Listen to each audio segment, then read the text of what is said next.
Good evening, everyone. Welcome to Byju's Exam Prep. Um, am I audible and visible?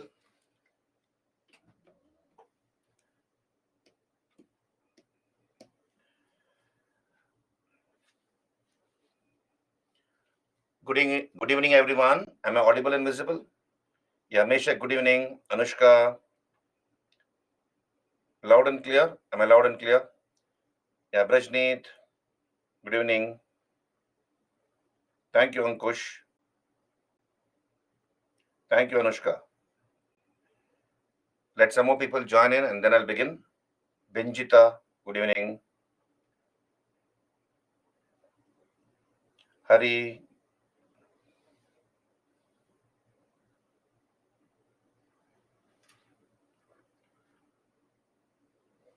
Yuvaganaka, good evening. Arun. Arun, yeah, something came up, Arun. I will do it today. I'm sorry for that.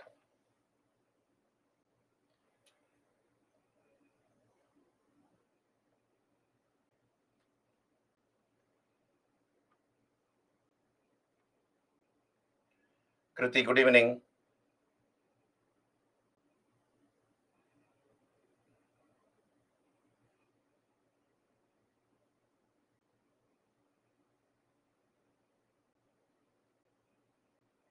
Yeah, good evening, Mehak, Brajneet, Roshan,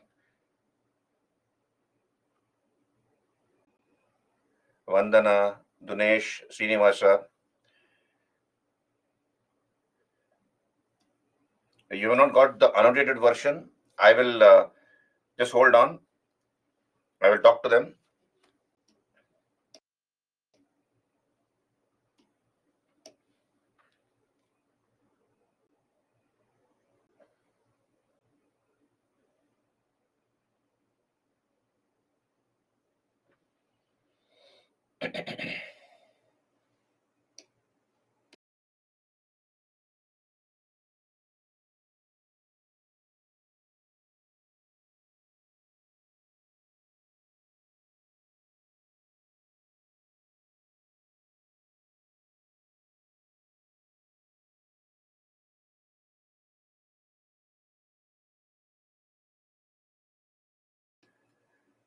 Yeah, I have just now spoken to the concerned person. He said he will cross check and he'll get back.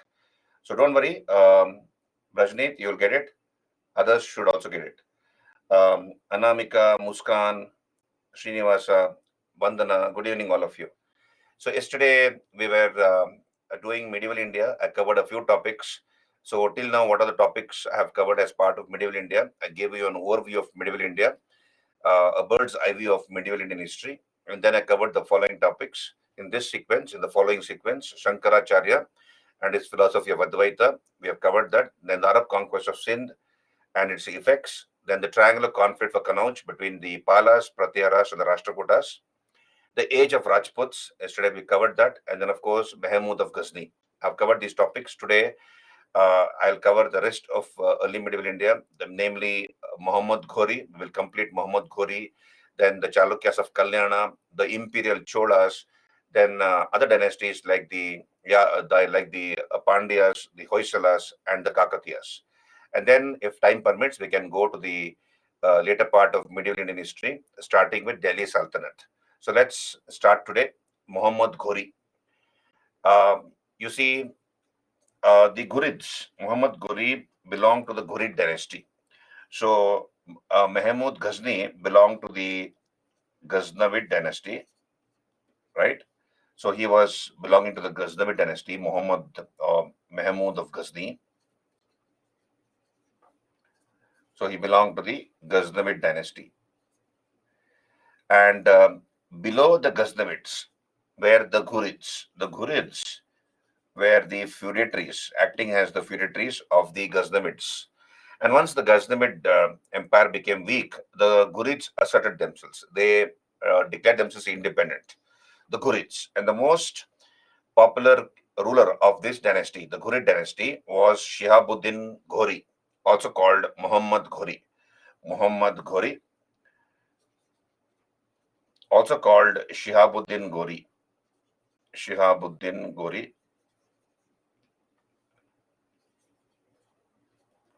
and also called Muizuddin Muhammad bin Sam. He's also called Muizuddin Muhammad bin Sam. So these are the various names of Muhammad Ghori, popularly called Muhammad Ghori or Shihabuddin Ghori or Muizuddin Muhammad bin Sam.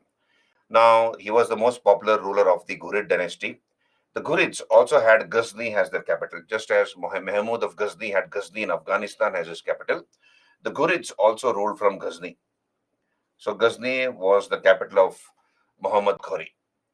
Now, Muhammad Ghori, unlike Mahmud Ghazni, wanted to conquer a few parts of India and add it to his empire. And also, he wanted to spread Islam in this country. So, we have seen that yesterday. Ghazni was only interested in the wealth of India and he targeted temples. But Ghori had two ambitions. What were the two ambitions of Ghori? Number one, he wanted to conquer a few parts of India. Conquer a few parts of India and add it to his empire. And number two, he wanted to spread Islam in India. Spread Islam in India. So these are the two ambitions of Ghori. Not that he was not interested in the wealth of this country. He was definitely interested in the wealth of this country. But the more important aim of his was to conquer a few parts of India and add it to his growing empire, and also to spread Islam in this country. Now, initially, Ghori began to attack India from the western side, of India, from the region of Gujarat, Rajasthan, and he met a few reverses. For example, the king of Gujarat, Bhima the second, the king of Gujarat, the Solanki king of Gujarat, or the Solankis of Gujarat, he defeated Ghori in the Battle of Mount Tabu. So Bhima the second defeated him. Now, after this defeat, Muhammad Ghori changed the line of attack. He began to attack via the Punjab through the northwest. So he began to attack India from the northwest via the Punjab. Right. Initially, he attacked from the western direction, Gujarat and Rajasthan direction. Um, but then he faced a few reverses, a few defeats. One of the kings who defeated him was Bhima II or Mula Raja. He's also called Mula Raja II of the Chalukyas of Gujarat or the Solankis who ruled Gujarat. So he began to attack after that from the northwest. And all the attacks on India after this happened from the northwest via the Punjab. So why Punjab? Obviously, uh, plentiful resources available in Punjab, land of 5 rivers. As you know, the Punjab, there was no dearth of food and water. So this was an army of invasion. They will come through the northwest, through the Khyber Pass, and then they'll enter India. They'll conquer a few parts of Punjab, engage in loot and plunder, and then they will take rest there. They will um, take rest there and replenish their resources. What would an army want? They would want food. They would want food for their soldiers. They will want fodder for their horses. Okay, right? So and of course, they will replenish their energies. And then the next attack after Punjab happened on Delhi. The next attack happened on Delhi. And between Punjab and Delhi, there was one battlefield, Panipat. So, Panipat, so three decisive battles happened at Panipat. So, between Punjab and Delhi, there was one battlefield, Panipat. And therefore, three decisive battles happened at Panipat. As you all know, we have the first battle of Panipat, which happened in 1526 when Babur defeated Ibrahim Lodi, the Lodi king of Delhi, and went on to rule from Delhi. Ibrahim Lodi lost this battle. He was killed in the battlefield by Babur. So this is the first battle of Panipat. The second battle of Panipat happened in 1556 when, on behalf of Akbar, we have Bairam Khan who fought against Hemu. I'll come to that when I do Mughal Empire. So this is the second battle of Panipat. And the third battle of Panipat happened in 1761 when the Marathas, the Peshwas, fought against Ahmad Shah Abdali or Ahmad Shah Durrani, the ruler of Afghanistan. So three decisive battles happened at Panipat, and whoever won at Panipat went on to rule Delhi. So Ghori began to attack via the Punjab, because of the geography of Punjab, the ecology of Punjab, the resources available in Punjab, the natural resources of Punjab, plenty of water, food, etc. Right. Now, unlike Ghazni, who was never defeated, Ghori was defeated by many Indian rulers. So let us look at the important conquest of Ghori on your screen. So these are the important conquests of Ghori on your screen, the important raids of Ghori rather. In 1175, we have the first expedition of Ghori when he captured Multan. And I told you yesterday's class, Multan was considered to be the gateway of India. During those days, it was considered to be the gateway to India or gateway of India, Multan. So he conquers Multan. In 1178, in the Battle of Mount Abu, the king of Gujarat, Bhima II, defeated him. So Solanki king Bhima II defeated Ghori. Then we have the first battle of Tarain or Thaneshwar. In this battle of Thaneshwar or Tarain, Prithviraj III, the Chauhan king, defeated Ghori. But in the second battle of Tarain, which happened in the next year, 1192, Ghori, along with Jayachandra, the Gahadwala ruler, defeated Prithviraj III. So Prithviraj Chauhan or Prithviraj III was defeated, and he allowed Prithviraj Chauhan to rule for some time. Later, on the grounds of treason, he was killed. Prithviraj Chauhan was executed, and he appointed Qutbuddin Aibak as his governor. So this is the origin of Turkish rule in India. Qutbuddin Aibak was appointed as the representative of Ghori in India. So whatever areas Ghori had conquered, he appointed Qutbuddin Aibak as his representative, right? And once Ghori was assassinated in 1206, Qutbuddin Aibak proclaimed himself independent. I'll come to that in some time. Then in the Battle of Chandwar in 1194, he defeated and killed Jayachandra, the Gahadwala ruler of Kanauj, the father-in-law of Prithviraj Chauhan. So here, the second, as I told you last class, the second battle of Tarain, second battle of Tarain, second battle of Tarain, which happened in 1192, and the battle of Chandwar, plus the battle of Chandwar.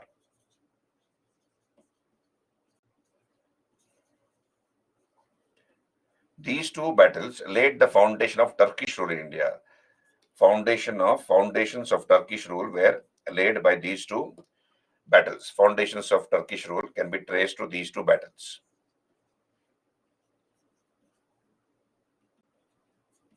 So the foundation of Turkish rule in India was laid by these two battles, the second battle of Tarain and the battle of Chandwar. Now, Ghori appointed two commanders. Understand this? He appointed two commanders to conquer a few parts of India. I told you one of the ambitions or aims of Ghori was to conquer a few parts of India. So what did Ghori do? He deputed two officers. One was Kutubuddin Aibak, and the other was Bakhtiar Khalji. Bakhtiar Khalji. So these are the two officers deputed by Ghori to conquer a few parts of India. And in that context, Kutubuddin Aibak conquered Delhi, he conquers Delhi, Agra, Kalinjar, Mahoba, etc. So these are some of the areas conquered by Qutbuddin Aibak for his master Ghori. And Bakhtiar Khalji, as we have seen in yesterday's class, conquered eastern India. He was responsible for the ending of the Sena rule there. Sena rule ended when Bakhtiar Khalji attacked Lakhnauti. Lakshmana Sena, the Sena king, ran away without offering a fight. And with just 18 horsemen, according to the Tabaqat-i Nasiri, written by Minhajus Siraj, with just 18 horsemen, Bakhtiar Khalji occupied Lakhnauti. And that was the end of the Sena dynasty. And as I told you yesterday, in yesterday's class, Bakhtiar Khalji engaged in large-scale destruction, plunder, and loot of the Buddhist universities of Nalanda, Vikramashila, Udandapura, Somapura, Jaggadala, etc. And practically, Buddhism disappeared from the land of its birth. So these are the two officers who had been deputed by Ghori to conquer a few parts of India. And they did that job beautifully and very effectively. In the year 1206, Ghori was assassinated. And I tell all of you, Ghori was assassinated at Ghazni in 1206. So once Ghori was killed or assassinated in 1206, four of his commanders began to fight for to parcel out the empire of Ghori. I've already mentioned two of them on your screen. So Ghori was, I'll write here. Ghori was assassinated in 1206. So he was killed in 1206 at Ghazni.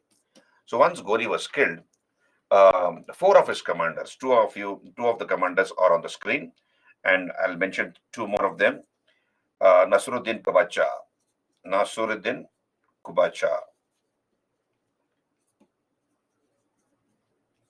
and Tajuddin Yildiz.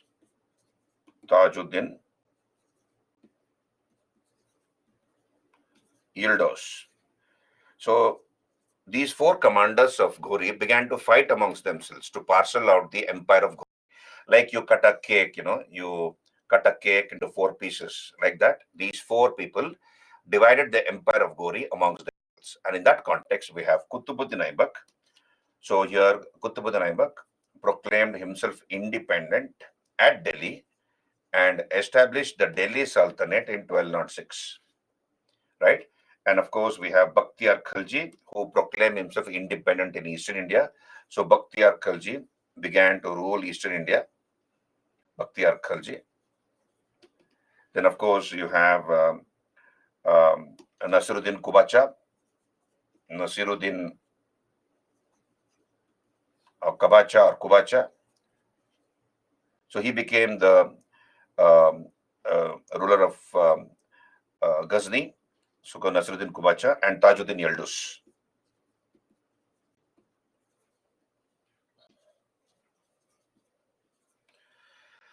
So Tajuddin Yildiz became the ruler at Ghazni. If my memory serves me right, yes, he became the ruler at Ghazni, Tajuddin Yildiz. So he ruled from Ghazni, and Nasruddin Kubacha ruled from Multan. So Multan became the headquarters of Nasruddin Kubacha. So this is how the large empire of Ghori was parceled out or divided amongst his commanders, right? And of course, we have the Delhi Sultanate, which we'll talk about as part of later medieval India. Are you there with me, all of you? So this is about Ghori, Muhammad Ghori. So he belonged to the Ghuri dynasty, as I've told you. And they were vassals under the Ghaznavids.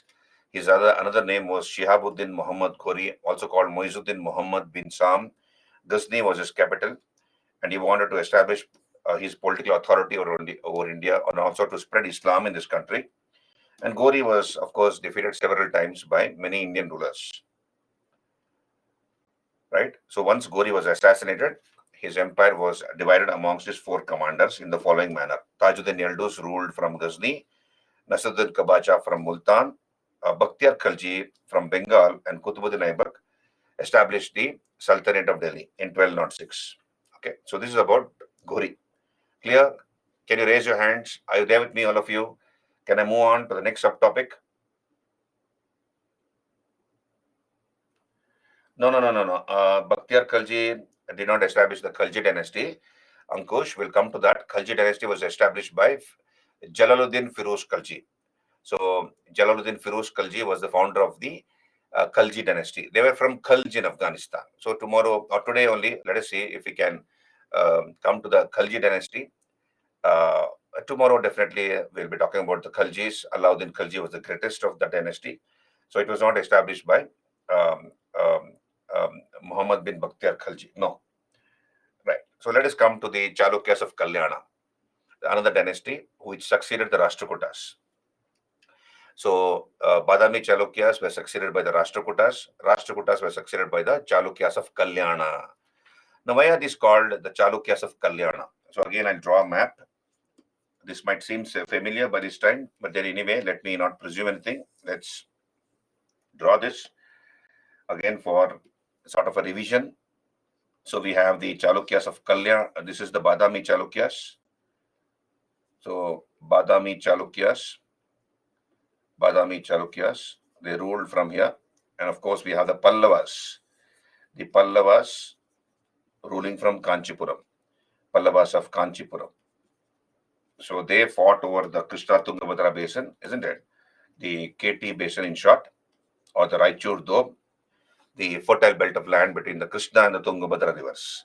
constant fighting between these two kingdoms weakened both of them. The Badami Chalukyas were succeeded by the Rashtrakutas. The Pallavas were succeeded by the Cholas. And the Rashtrakutas and the Cholas also fought over this area. Then the Rashtrakutas were succeeded by the Kalyana Chalukyas or Kalyana Chalukyas or Chalukyas of Kalyani. And of course, the Cholas were succeeded by the Pandyas. So the Kalyana Chalukyas also fought against the Cholas, right? So keep this in mind. Kalyana Chalukyas fought against the Cholas. Now, the initial capital. So here, who are these Kalyana Chalukyas? They were feudatories under the Rashtrakutas. They were feudatories under the Rashtrakutas. So we have the Kalyana Chalukyas overthrowing the Rashtrakutas and establishing the rule of the of their own. They ruled from Kalyani. That was their capital, and that has been identified with modern Basava Kalyan in the Bidar district of Karnataka. So modern Basava Kalyan in the Bidar district of Karnataka. That was their capital, Kalyani. But initial capital was, of course, Manyaketa or Malkhed. Then later you have Yetagiri, or what is called Yadgir now. Yadgir is a separate district now in Karnataka. The old name of Yadgir is Yetagiri. So now identified with Yadgir, present day Yadgir in Karnataka. So initial capital was Malkhed. I put an arrow mark here. Later Yetagiri or Yadgir became their capital, and their final capital, their last capital, was Kalyani. So they are popularly called the Chalukyas of Kalyani, and they trace their descent from the Badami Chalukyas, the Chalukyas of Badami. So this is the introduction to this topic. Of course, they were of Kannada origin. Their mother tongue was Kannada, but they also promoted other religions, and they constantly fought with the Cholas over the Krishna Tungabhadra basin. Clear? Now, let me draw another map for you.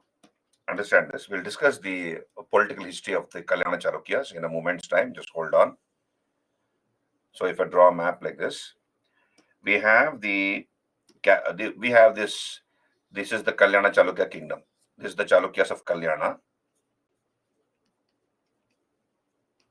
Chalukyas of Kalyana, right? Then we have the Cholas here. The Cholas were ruling here. This is a Chola kingdom, Cholas. And then we have another kingdom here, that is the Chalukyas of Vengi. The Vengi Chalukyas, Chalukyas of Vengi.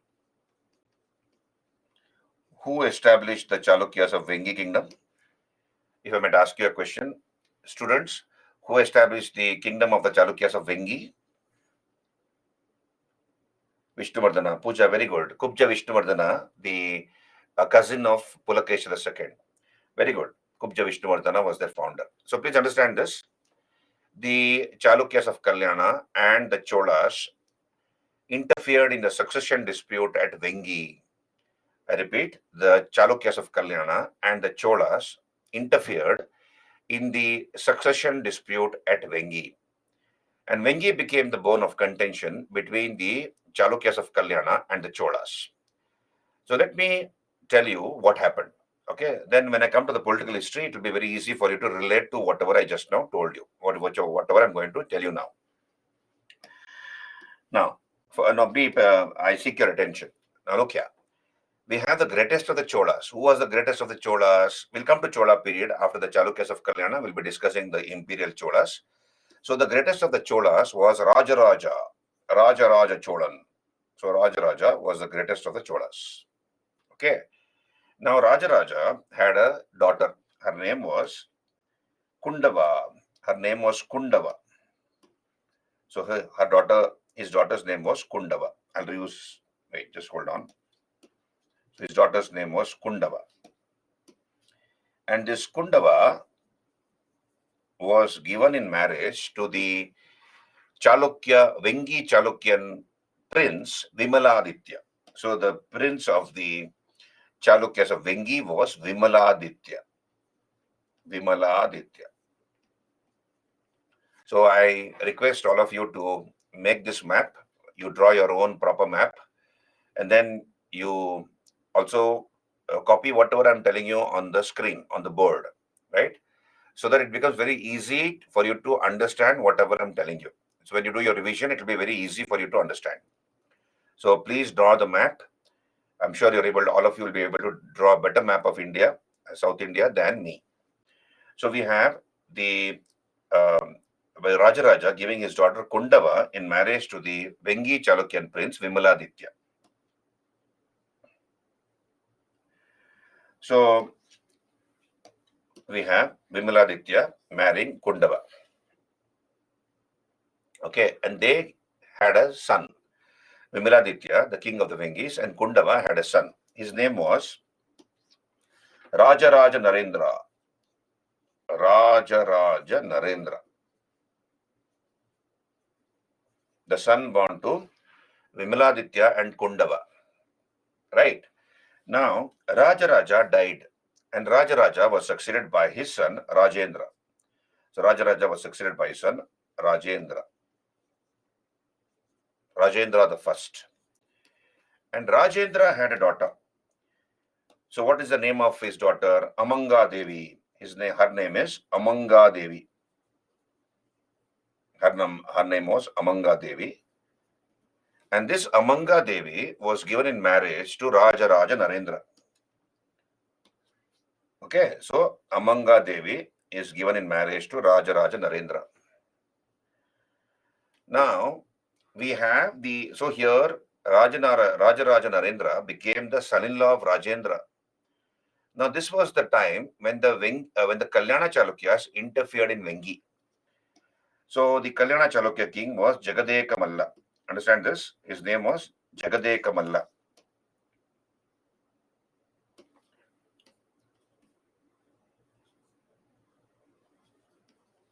Jagadeka Malla. So, this Jagadeka Malla, the Kalyana Chalukya king, supported another member of the royal family of Vengi Chalukyas. His name was Vijayaditya. So this Vijayaditya wanted to become the king at Vengi. And what happened is, Jagadeka Malla, the Kalyana Chalukya king, supported the candidature of Vijayaditya and placed him temporarily on the Vengi throne. So Rajaraja Narendra was driven away by Vijayaditya with the help of the Kalyana Chalukyas, and Vijayaditya became the king of the Vengi Chalukyas. This angered Rajendra because his son-in-law Rajaraja Narendra had been ousted from the throne of Vengi. Thereupon, Rajendra attacked the Vengi kingdom. So he took a huge Chola army and attacked the Vengi kingdom, and he managed to drive away Vijayaditya from Vengi, and he replaced Rajaraja Narendra on the Vengi throne. So this is how the Chalukyas of Kalyana and the Cholas interfered in the succession dispute at Vengi. Are they with me? Yeah. Did you get me? Clear? Hello. Are they with me? Yeah. Jayasimha the second is also called Jagadeka Malla Puja. So I'll again explain to you.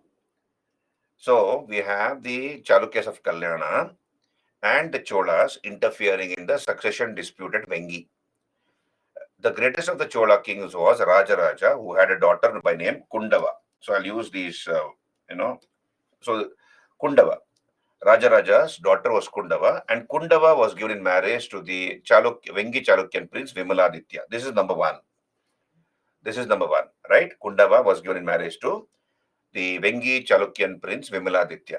And the son born to Vimaladitya and Kundava was Rajaraja Narendra, this person.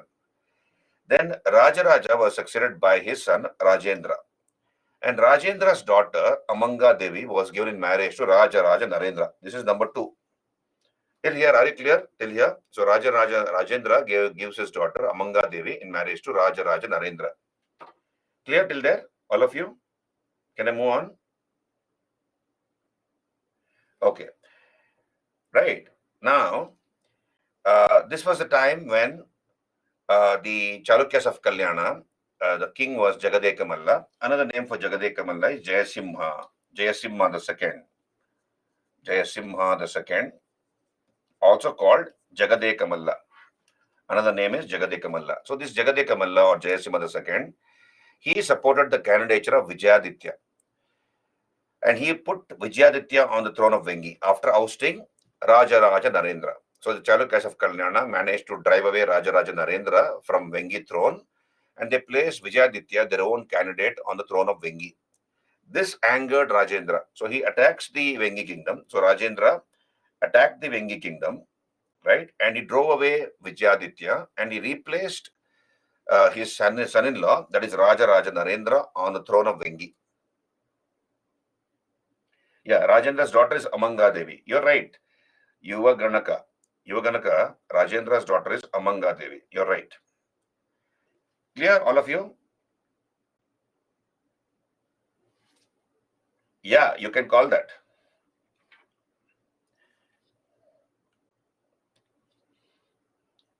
Now, understand this. The son of Raja Narendra and Amanga Devi was Kulatunga. The son born to Raja Narendra and Amanga Devi is Kulotunga the first. Kulatunga the first. Now what happened is, he became the king at Vengi, Kulatunga the first, and the Chola ministers came running to him and told Kulatunga the first, please rule over the Chola country also, because there's nobody to, there's no strong person to rule over us, and therefore please rule over us also. So here Kulatunga became the joint ruler of Telugu and Tamil countries. He was the first king to jointly rule over Andhra and Tamil Nadu. Kulatunga the first. So whose title was Sungam Tavirtha. So I'll come to that in some time. Just hold on. When I come to Cholas, we'll talk about it. But then remember this story. Did you understand this part? This connection? You understand this connection? Now, when we come to Chola period, we will again discuss this. Again, when I come to Chalukyas also, Kalyana Chalukyas, we will discuss this. So keep this in mind.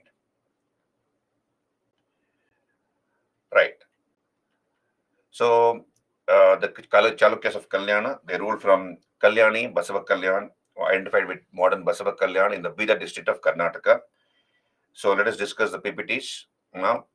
So the founder was Taila II. So he killed the last Rashtrakuta king, Karka II. Karka was the last Rashtrakuta king. So Karka was killed, and then Taila or Tailapa, as is called, he established the kingdom of the Kalyana Chalukyas, and he makes Malkhed or Manyaketa in the Kalaburgi district has his capital. So Manyaketa or Malkhed became his capital. He also defeated and killed Paramara Munjaras of Malwa. So he killed the Paramara king Munja. Right. Then we have Satyashraya, also called Irava Bedanga. Satyashraya, also known as. So AKA is also known as. Don't get confused. AKA is, in short, also known as. Also known as.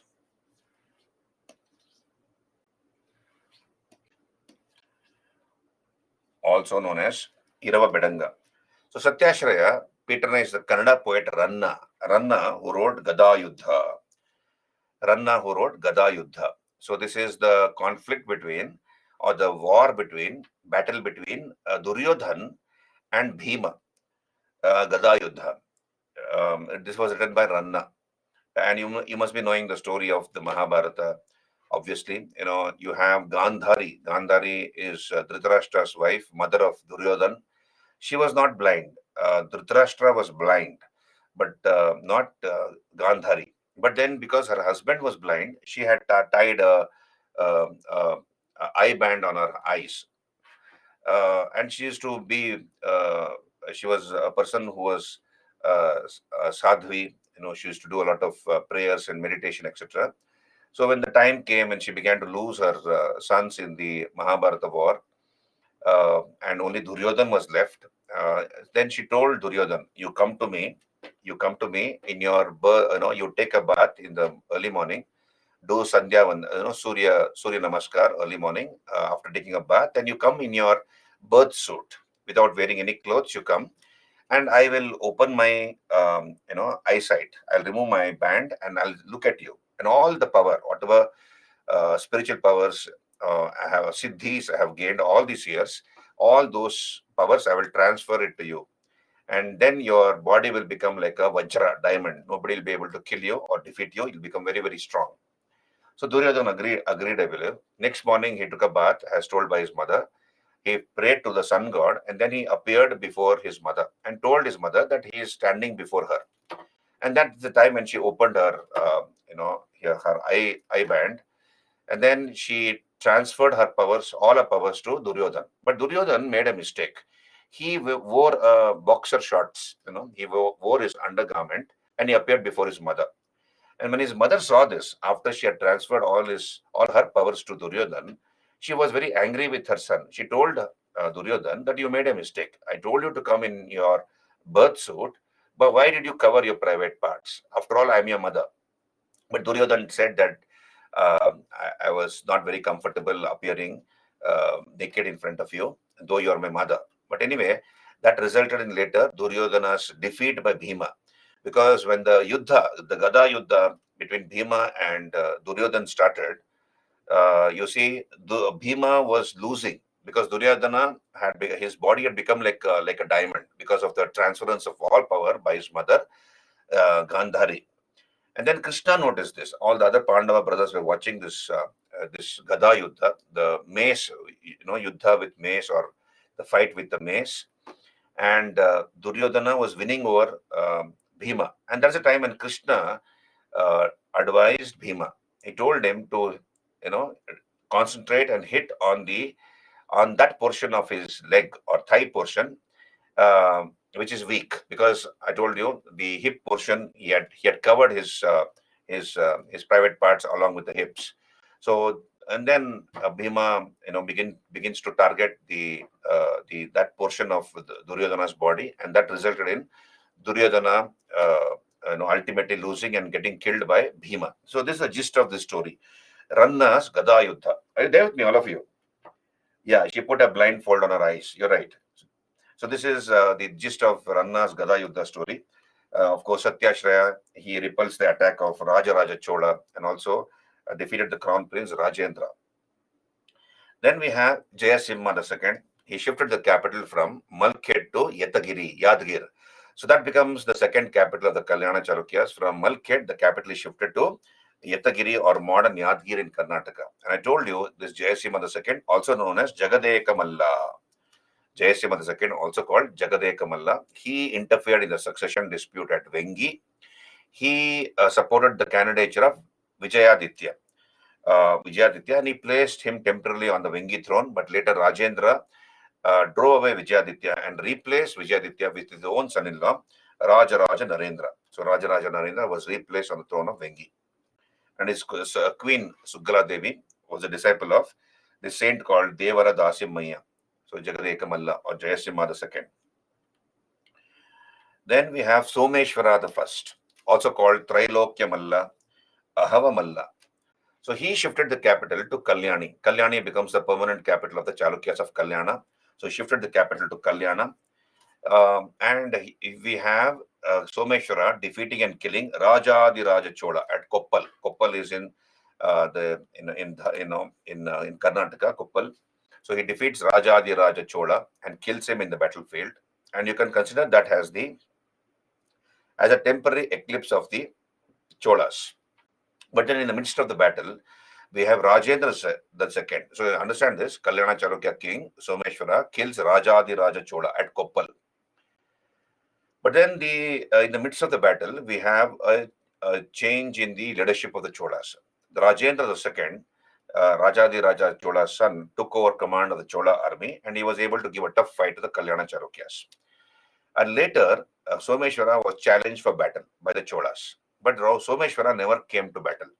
Though the Cholas challenged him for another battle, Someshwara never turned up. What is the reason for that? The reason is he was suffering from an incurable disease. So he was suffering from an incurable disease. So what the Cholas did is, when they saw that Someshwara did not come for battle, they made a mannequin. They made a mannequin of Someshwara, beat it with sticks, and then they tied that mannequin and they dragged that mannequin to the Chola capital. So Someshwara, since he was suffering from an incurable disease and he felt insulted because he could not go and fight against the Cholas, he jumped into the Tungabhadra and committed suicide. In other words, he performed Parama Yoga, the Jain form of dying, one way of recommended form of dying in Jainism, Parama Yoga. So he committed Parama Yoga by jumping into the river Tungabhadra and killing himself. So this is about Someshwara the first, who makes Kalyana the capital.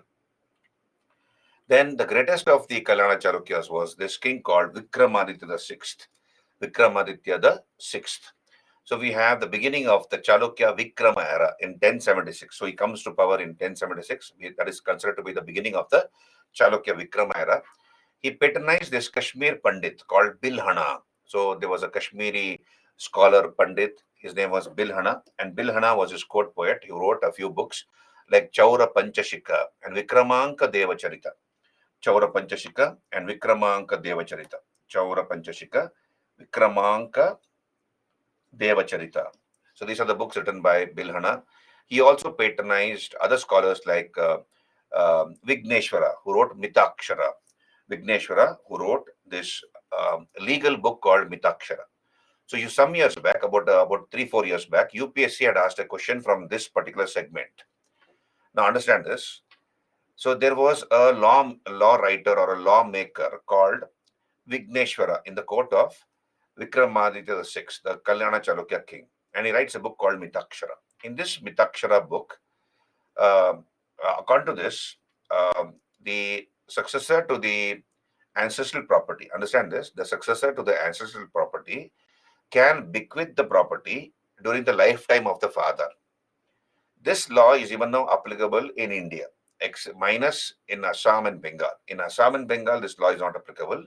In the rest of India, it is applicable, where the successor gets the right over the ancestral property even when the father is still alive. In Assam and Bengal, this law doesn't apply. So this law was given by Vigneshwara in his book called Mitakshara.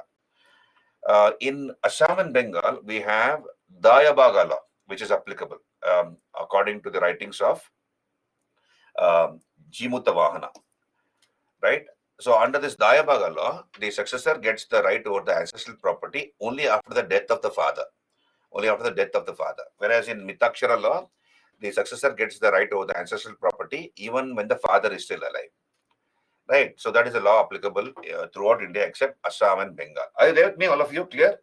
So this is a law given by Vigneshwara in his book called Mitakshara. UPSC had asked a question directly from this particular segment of the Kalyana Chalukyas in the prelims a few years back. We look at the questions at the end of this session. Can you raise your hands? Are you clear? What is Mitakshara law? Mitakshara law. Okay. Right.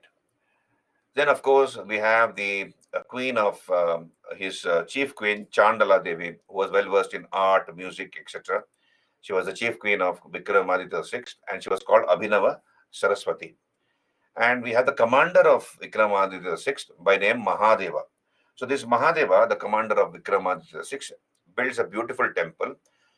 This is called Mahadeva Temple. It is located at a place called Itagi in the Koppal district of Karnataka. So at a place called Itagi in the Koppal district of Karnataka, it's called Devalaya Chakravarti, the emperor among temples.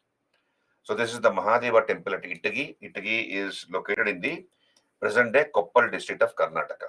So this is called the emperor amongst temples. That is the title given to this temple. Devalaya Chakravarti, the emperor among temples. Right? Then we have this king called Someshwara the third. He writes an encyclopedia in Sanskrit called Manasa Ullasa. An encyclopedia in Sanskrit called Manasa Ullasa or Abhilashi Tartha Chintamani. Manasa Ullasa or Abhilashi Tartha Chintamani.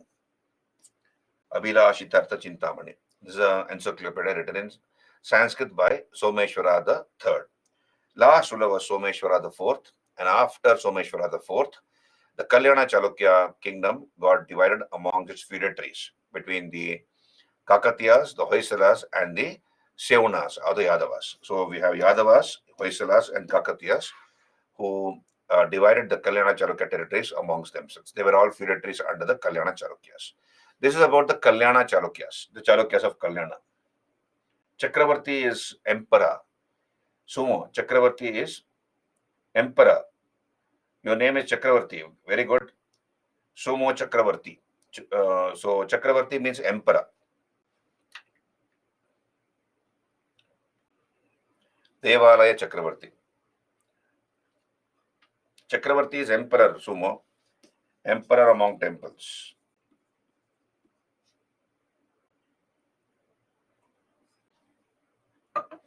Right. Right. So then we come to the Cholas. Can we go to the next topic? Imperial Cholas.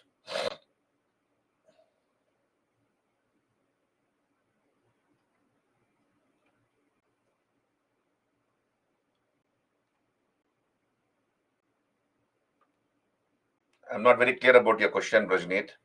Chakravarti, who ruled over 7,000 yojan. Okay, fine. Chakravarti. Okay. So Imperial Cholas. What do you know about the Cholas? Hello? Cholas, Imperial Cholas. Let us begin this interesting topic, Cholas. So what do you know about the Cholas? If I might ask you, let's brainstorm. What do you know about the Cholas? Students, Ankush, Vijayapala was the founder. Vijayalaya, not Vijayapala, Ankush, Vijayalaya. Uniform. What is uniform, Roshan?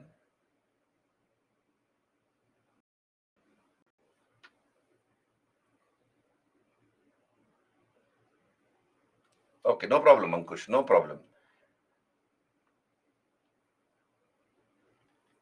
Cholas, okay. Brihadeshwara temple, very good puja. So they built the Brihadeshwara temple at Tanjore or Tanjavur as it is called. What else? Cholas ruled over Kaveri Delta region. Okay, Yuvaganaka. Kulatunga merged. Okay, fine. Ankush. Okay, what else? Right. So you know something about the Cholas. They were known for their valor and support of the Tamil language. Okay. Third, Tamil Sangam. Now, Angeline, this is nothing. You have these are the imperial Cholas. They have nothing to do with the Sangam Cholas, right? Three Sangams happened during the Sangam age. Sangam age is between 3rd century BC and 3rd century AD. We are talking about the middle of the 9th century AD. Okay, Angeline. So therefore, there's no connection between the Sangam Cholas. Till now, we have had no connection between the Sangam Cholas and the Imperial Cholas. Now, we'll come back here. Let me give an introduction to this lovely topic, a very interesting topic called the Cholas or the Imperial Cholas. So the Cholas, the Imperial Cholas. Imperial Cholas, they ruled from 875 to 1175 AD, about 300 years. They ruled for about 300 years, the great Cholas of the Imperial Cholas. And I told you what is the meaning of imperialism. First of all, you should understand what is the meaning of imperialism. Imperialism is nothing but projection of power far beyond your immediate geographical boundaries. Projection of power far beyond your immediate geographical boundaries or confines. The Cholas, in their heyday, at their zenith, brought most parts of South India under their control. Parts of Deccan, Gujarat, Malwa were all controlled by the Cholas. They brought parts of Deccan, Malwa, Gujarat under their control. Major parts of South India. They conquered entire Sri Lanka, Maldives, Lakshadweep, and also parts of Southeast Asia, what we now call Indonesia, Malaya, that is Malaysia, southern Thailand, and Cambodia. All these areas were conquered by the Cholas. So the Cholas had a very, very powerful navy, right? So they had a very powerful navy, and they had reduced the Bay of Bengal into a Chola lake. So the Bay of Bengal had been reduced to a Chola lake by the Cholas. So it had been reduced to a Chola lake. And this area between the Kanyakumari and Bengal, so they came to dominate this area. And this area came to be called Cholamandalam. This area came to be called Cholamandalam. The anglicized name is, of course, Coromandel. So Coromandel is the anglicized name. The English version of Cholamandalam is Coromandel. So they were great warriors. They had a powerful navy. The Chola period is known for the local self-government. We'll talk about it. Local self-government, what we call panchayat system, existed way back in the Chola period. We have the 10th century Uttaramerur inscription. So at a village called Uttaramerur in the Kanchipuram district, in the Chingalpet taluk, Kanchipuram district of Tamil Nadu, we have a village called Uttaramerur, and there we have found an inscription which is called Uttaramerur inscription.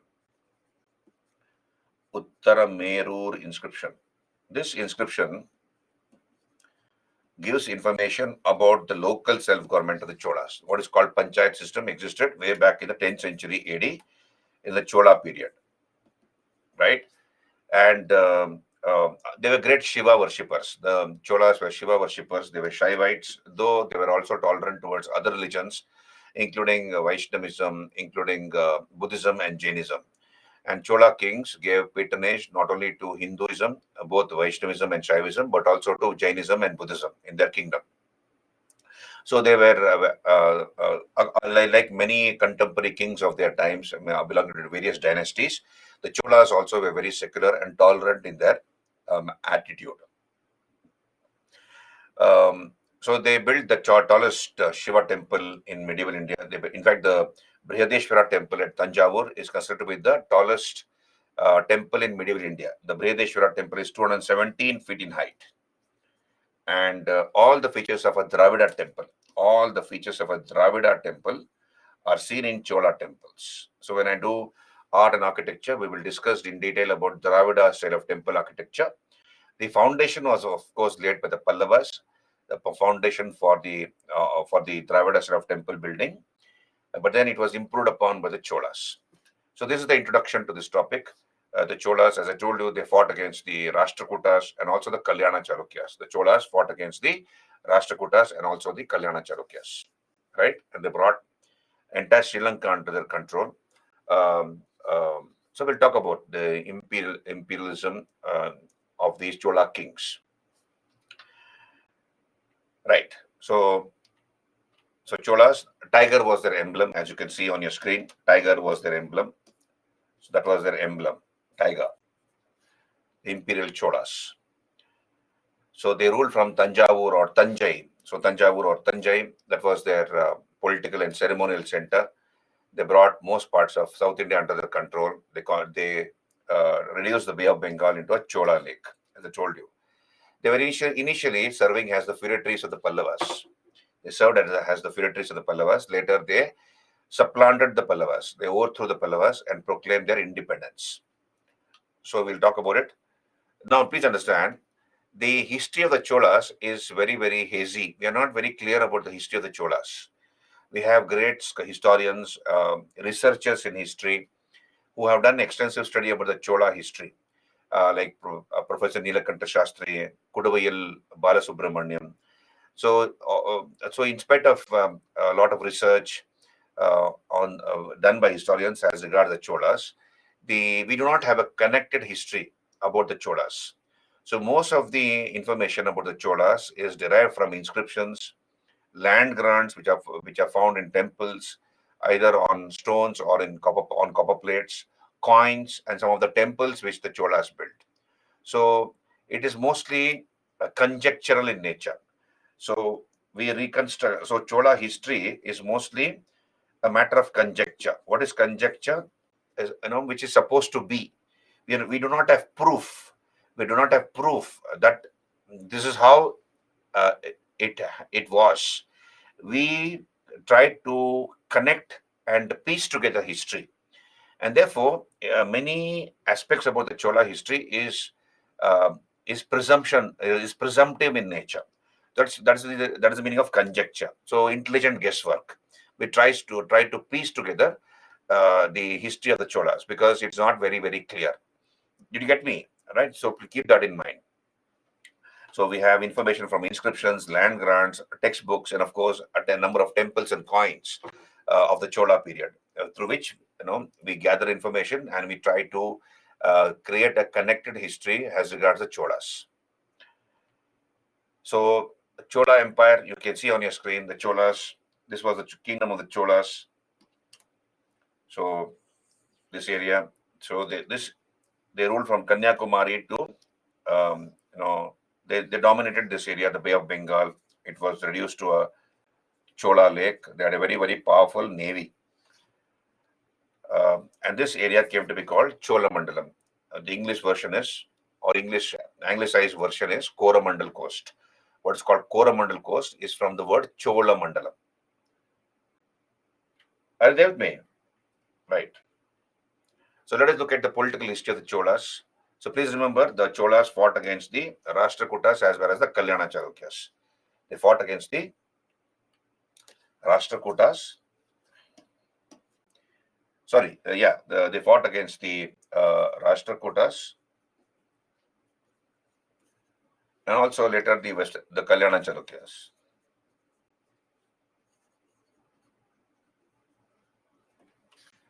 Right. And Cholas were succeeded by the Pandyas. The Pandyas were the ones who succeeded the Cholas. Initially, it was the Pallavas and the Cholas who were dominating. But finally, what happens is we have the Pandyas who come back. They always were losing against the Pallavas and later the Cholas. But then ultimately, we have the Pandyas who come back, and they were the ones who were responsible for overthrowing the Cholas. We'll talk about it. So the founder was Vijayalaya. He was the founder. He was a Pallavan feudatory. He was a feudatory of the Pallavas. He was working under the Pallavas as a feudatory or a feudal lord. And he is supposed to have conquered Tanjavur from the Muttarayars, an ally of the Pandyas. So he conquers Tanjavur from an ally of the Pandyas, the Muttarayars. And he founded a temple at Tanjavur, a Durga temple, which he called as Nishumba Sudhini or Durga temple at Tanjavur. Vijayalaya was the founder. Then we have Aditya the First. Now, Aditya the First of the Cholas, he overthrew Aparajita Pallava. He uprooted his master, defeated him and killed him, and he proclaimed the independence of the Cholas. So he killed his master, Aparajita Pallava, and ended the main Pallava dynasty. And we have the Cholas becoming independent. Then we have Parantaka the First. Now, Parantaka the First, he defeated the Rashtrakuta king Krishna the Second in the Battle of Takkolam. In the Battle of Takkolam, we have in the Battle of Vallala, he defeated the Rashtrakuta king Krishna II. But later in the Battle of Takkolam, Krishna III defeated Parantaka I. So you can consider this as a temporary eclipse of the Cholas. Initially, the Cholas were winning against the Rashtrakutas, but Rashtrakutas came back and defeated the Cholas. And we have about 3 or 4 kings who succeeded Parantaka. And slowly, at that time, the Chola Empire had become weak. But then we see the Cholas again coming back in full force under their great king, Arumoli Varman, who took the title of Rajaraja Chola. We'll come to that in some time. So Parantaka, he conquers Madurai from the Pandyas and took the title Madurantaka and Madurai Konda. Madurantaka, the destroyer of Madura, and Madurai Konda, the conqueror of Madurai. And I told you, initially he defeated the Rashtrakuta king Krishna II in the Battle of Vallala. But later, in the Battle of Takkolam, Krishna III of the Rashtrakutas defeated Parantaka I. Right? And he was the one who covered the roof of the Chidambaram temple in gold. So the Vimana is the spire. So in a South Indian temple, please understand, what's a Vimana? See, this is a South Indian temple. Imagine this is a South Indian temple. This is the Garbhagriha. What is Garbhagriha? Sanctum Sanctorum, where the main deity is kept, the main god is kept. So let us say this is a Shiva temple, and this is the Shiva Linga here. The Shiva Linga. Imagine this is Shiva Linga. This is the main door of the Garbhagriha or the Sanctum Sanctorum, as it is called in English. Now, in Dravida temples, the spire. What is a spire? A dual. That is the tower on top of the Garbhagriha. This is pyramidal in shape. It is like this, and there's a capstone on top. Now, in a Dravida temple, this is called a Vimana. Understand this? This part is called a Vimana. So Vimana includes the spire. In English, this tower is called a spire or a dual. It is called a spire or a dual. And the topmost portion of a South Indian temple is called Shikara. The topmost portion, this portion is called Shikara. And the spire along with the Garbhagriha is called Vimana. So the topmost portion of the Vimana was covered in gold by this Parantaka the first of the Chidambaram temple. So the Nataraja temple at Chidambaram, the topmost portion was covered in gold. So here, please understand, the Cholas lost their war against the Rashtrakutas when in the Battle of Takkolam, Krishna the third of the Rashtrakutas defeated the Cholas, and we had the Cholas becoming weak at that point in time. About 3 or 4 rulers succeed each other in the Chola kingdom, and then again they remarkably come back. They come back beautifully under this king called Arumoli Varman. Right? We come to that, or who also took the title of Raja Raja on his accession. Now, one more information about Parantaka is we have 2 inscriptions which was issued by Parantaka. This is called the Uttara Meru inscription. One was issued in 919 AD, and the other in 921 AD at Uttara Meru village. This is in the Kanchipuram district at a place called Chingalpat, near Chingalpat in the Kanchipuram district. This is found on a temple wall. Okay, this is the Vaikunta Perumal temple at Kanchipuram. So on the temple wall of the Vaikunta Perumal temple, we have the Uttara Meru inscription which has been found. We'll talk about it when we come to local self-government of the Cholas. Are you there with me till here, all of you?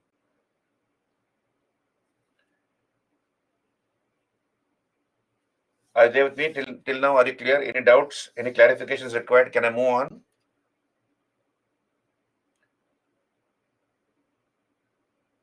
Okay.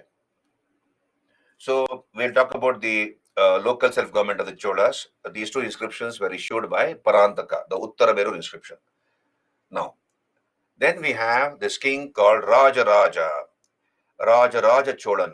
So he was the one who was considered to be the greatest of the Cholas, Raja Chola. Now he's called by different names. His original name was Arumoli Varman. His original name was Arumoli Varman.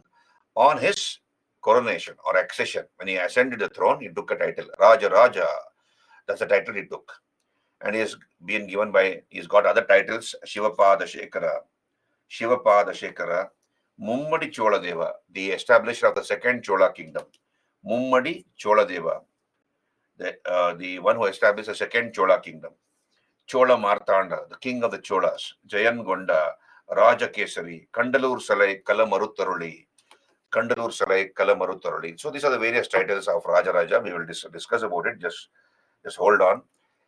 So Raja was a great warrior, and he defeated many of the contemporary kings of his period, like the Eastern Chalukyas of Vengi, the Pallavas, the Western Gangas of Talakkad. They were all defeated by Raja. So he defeated the Eastern Chalukyas of Vengi, the Pandyas, the Gangas of Mysore. That is the Western Gangas of Mysore. He defeated the king of the Cheras in the in a naval battle at a place called Kandalur Salai. So he destroyed the navy of the Cheras, the ruler, the kings who ruled over Kerala area, Cheras. So in this naval battle at a place called Kandalur Salai, he defeated the Chera king Bhaskara Ravivarman and destroyed his navy, for which he got a title, Kandalur Salai Kala Maruttaruli. Kandalur Salai Kala Maruttaruli. So this may be a tongue twisters for many of the North Indian students here. So, but then I'm also helpless. These are Chola names, Tamil names. So therefore, the best way to remember is to divide these names into 2 or 3 parts or maybe more and make it convenient for you to remember these titles. Kandalur, Salai, Kala Maruttaruli. Right? That's how you remember. Kandalur Salai, Kala Maruttaruli. So he defeated this Chera king, destroyed his navy at a place called Kandalur Salai. It was a naval battle.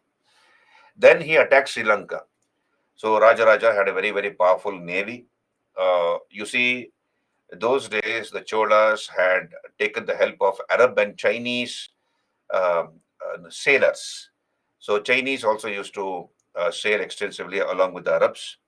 I'll come to that when I do Rajendra. Just hold on. So they had a very powerful navy, the Cholas, and they had strengthened the hull of their ships. So if this is a ship, imagine there's a ship.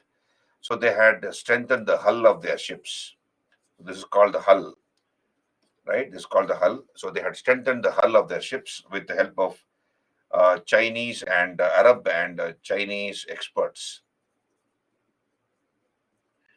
They, of course, used the mariner's compass. So they used to use the mariner's compass, right? Mariner's compass, which shows the directions north, south, east, west.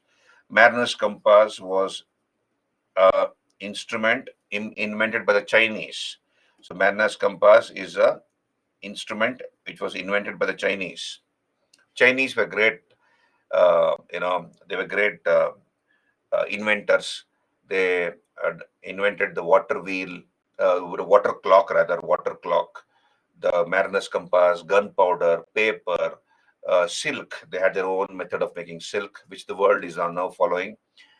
So they were great um, inventors, the Chinese, the ancient Chinese, and they were also great builders. For example, the Great Wall of China, which is considered to be a marvel of engineering. So here, the mariner's compass was used by the Cholas to navigate the deep oceans, and also they had fixed something like a flame throwing machine. So they had deployed something like a flame throwing machine on their ships. It was not a cannon; it was more like a flame thrower. It would throw balls of fire or flames on the enemy ships. They used to traverse the high oceans. We'll talk about it. Just hold on. So, equipped with hundreds of ships, he deployed his army on those ships and he attacked Sri Lanka. Sri Lanka during those days was ruled by Mahinda the Fifth. So Mahinda the Fifth was the king of Sri Lanka. He was defeated in this battle. His capital Anuradhapura was destroyed by the Cholas. So it was burnt. It was destroyed and burnt by the Cholas, and then they built an alternative capital called Polonnaruwa. Polonnaruwa. So that was the new capital built by Rajaraja. And this conquered area, so northern Sri Lanka was conquered by Rajaraja, northern part of Sri Lanka. And this conquered part of Sri Lanka came to be called Mummudi Chola Mandalam. Mummadi Chola Mandalam. Chola Mandalam, or what is called Second Chola Kingdom, or Second Chola Kingdom. Mummadi is Second Chola Mandalam, Chola Kingdom. It came to be called the Second Chola Kingdom. Right? So this is about Rajaraja. We have some more things to discuss about Rajaraja. Then he conquered Maldives. He conquers Maldives, Lakshadweep. Then I told you he gave his daughter Kundava or Kundavai in marriage to the Vengi prince Vimaladitya. So he got her married to the Eastern Chalukyan prince Vimaladitya. And he also defeated the Kalyana Chalukya king Satyashraya. Satyashraya was defeated, and Tungabhadra became the boundary between the Kalyana Chalukyas and the Cholas. Then we have in Southeast Asia the dynasty called the Shailendra dynasty, what is now called Indonesia, Malaya. What is now called Indonesia, Malaya, or southern Malaysia as it is called. There was one dynasty called Shailendra dynasty. Shailendra dynasty. And Shailendra dynasty was ruled by a king called Sri Mara Vijayatungavarman. Sri Mara Vijayatungavarman. So this Sri Mara Vijayatungavarman of the Shailendra dynasty of Sri Vijaya. So the name of the kingdom was Sri Vijaya Kingdom. Sri Vijaya. Name of the kingdom was Sri Vijaya Kingdom. And what was the dynasty which ruled the Sri Vijaya Kingdom? Shailendra dynasty. And who was the king of this dynasty? Sri Mara Vijayatungavarman. Sri Mara Vijayotungavarman. So he was a king. And he wanted to build a vihara at a place called Nagapattinam in the Chola kingdom. So because we have sizable number of Buddhist followers in the Sri Vijaya kingdom, and they would want to come to India, visit the holy places connected with Buddhism. So therefore, when they come to South India, in the Chola kingdom, they can take rest at Nagapattinam. So he encouraged this king to build a vihara at a place called Nagapattinam. And this vihara came to be called Chudamani Vihara. So the name of this vihara was Chudamani Vihara. And Rajaraja also donated a village for the maintenance of this vihara. called Anaimangalam. So name of this village was Anaimangalam. And this is according to the larger Leiden grant. This information is given by the larger Leiden grant found somewhere in Indonesia. Are you there with me? Did you understand this part? Whatever I just now told you? So I repeat, in Southeast Asia, that is present day Indonesia and Malaysia, there was a kingdom called Srivijaya Kingdom, ruled by the Shailendra dynasty. So a king belonging to this dynasty called Sri Mara Vijayatungavarman built a vihara or a monastery at Nagapattinam, and this vihara was named Chudamani Vihara. And to maintain this vihara or monastery, the village was granted by Rajaraja for the upkeep or maintenance of that vihara. And the name of the village is Anaimangalam. And this information we get from the larger Leiden grant. Clear? Can you raise your hands?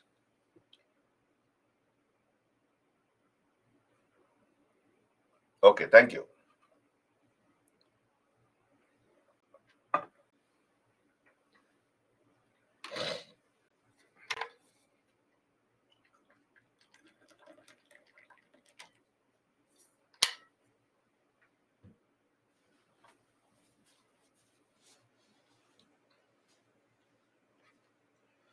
This is according to the larger Leiden grant. Now, Rajaraja, understand this, he built a temple in the year 1009 AD. And this is the Brihadeshwara temple at Tanjavur. So on your screen, you can see this. This is the picture of the Brihadeshwara temple. In Tamil language, Kovil means temple. So I have used the Tamil word. Don't worry about it. Kovil means temple. So it is called Brihadeshwara Kovil or temple in Tanjavur in Tamil Nadu. This is the tallest medieval temple.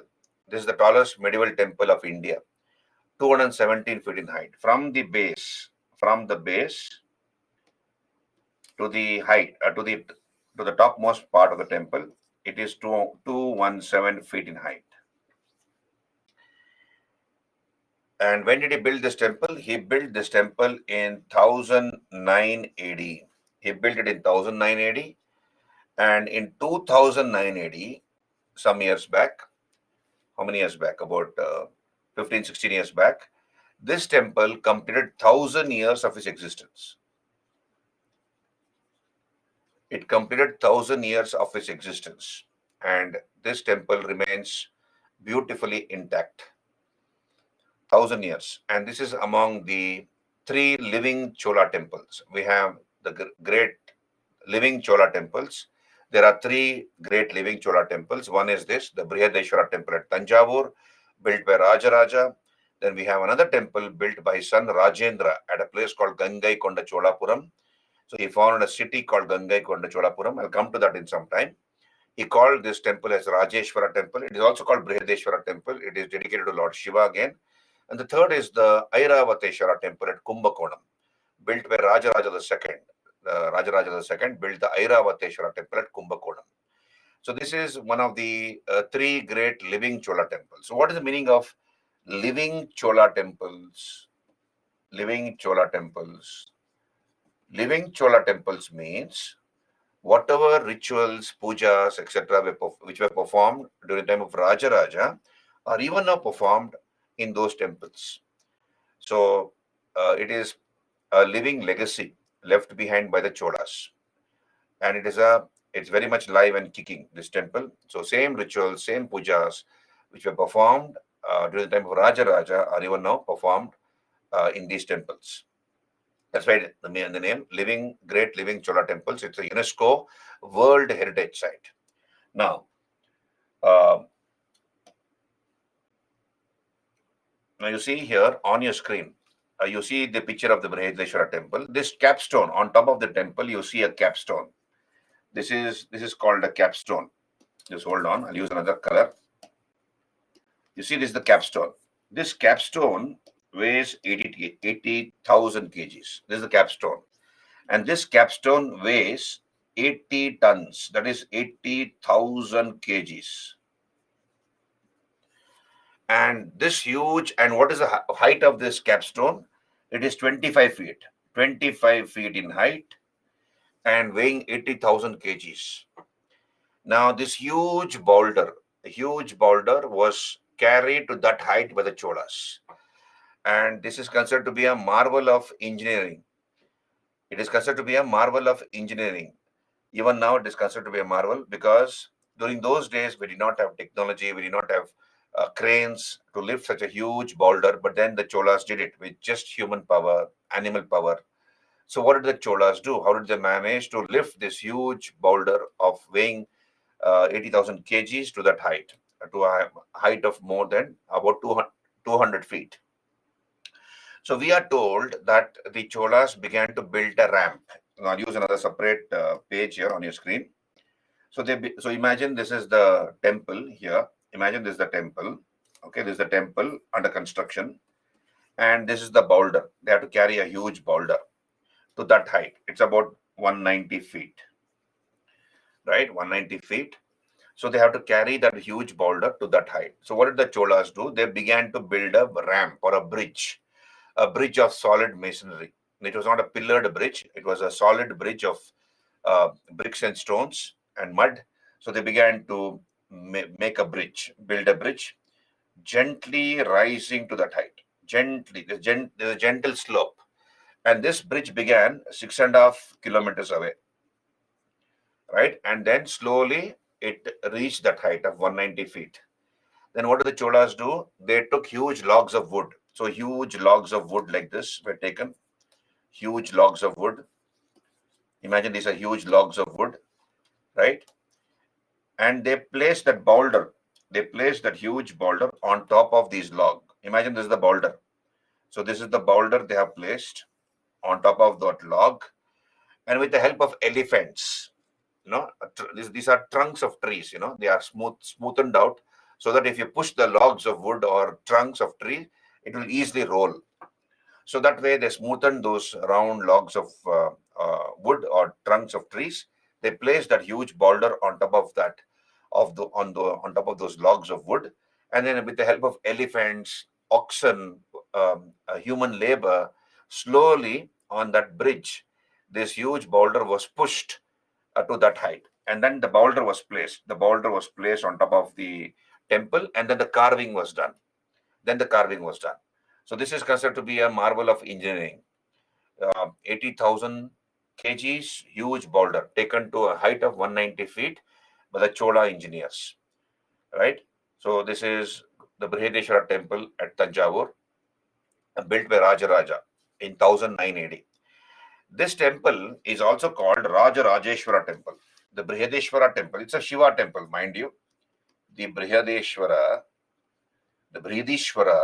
is a Shiva temple. The main deity is Lord Shiva, but it is also called Rajarajeshwara temple.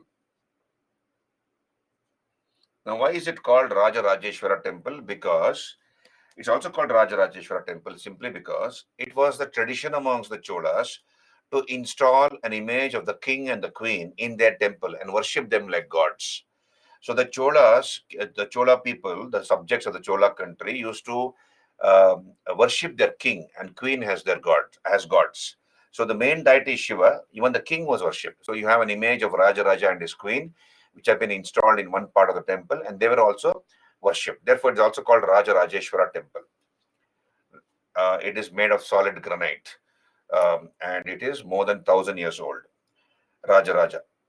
Did you understand? And please understand, Chola temples were not just places of worship. Chola temples were not just places of worship. They were socio-economic and cultural centers. They were not just places of worship, they were socio-economic and cultural centers. What is the meaning of this? You see, during the Chola period, you have kings making donations to temples. So you have lands, huge amount of lands were donated to the temple for the upkeep of the temple. Whatever was grown on those lands went towards the maintenance of the temple. So paddy, coconut, banana, fruits, vegetables, etc. Whatever was grown on those lands went towards the maintenance of the temple. And we have hundreds and thousands of people who were dependent upon the temple. They were working in the temple day and night. We have the purohits, hundreds of purohits are working, or pujaris, or the priests were working, garland makers, then artisans, sweepers, dancers, musicians, they all survived because of the temple. And you have land grants not only made by kings but also by merchants. So you have a huge number of people who were dependent for their livelihood on that temple, right? So they were not just places of worship; they were socio-economic, cultural centers. What is the meaning of this? I told you one meaning is this, that the temple and its resources went on to maintain a number of people like musicians.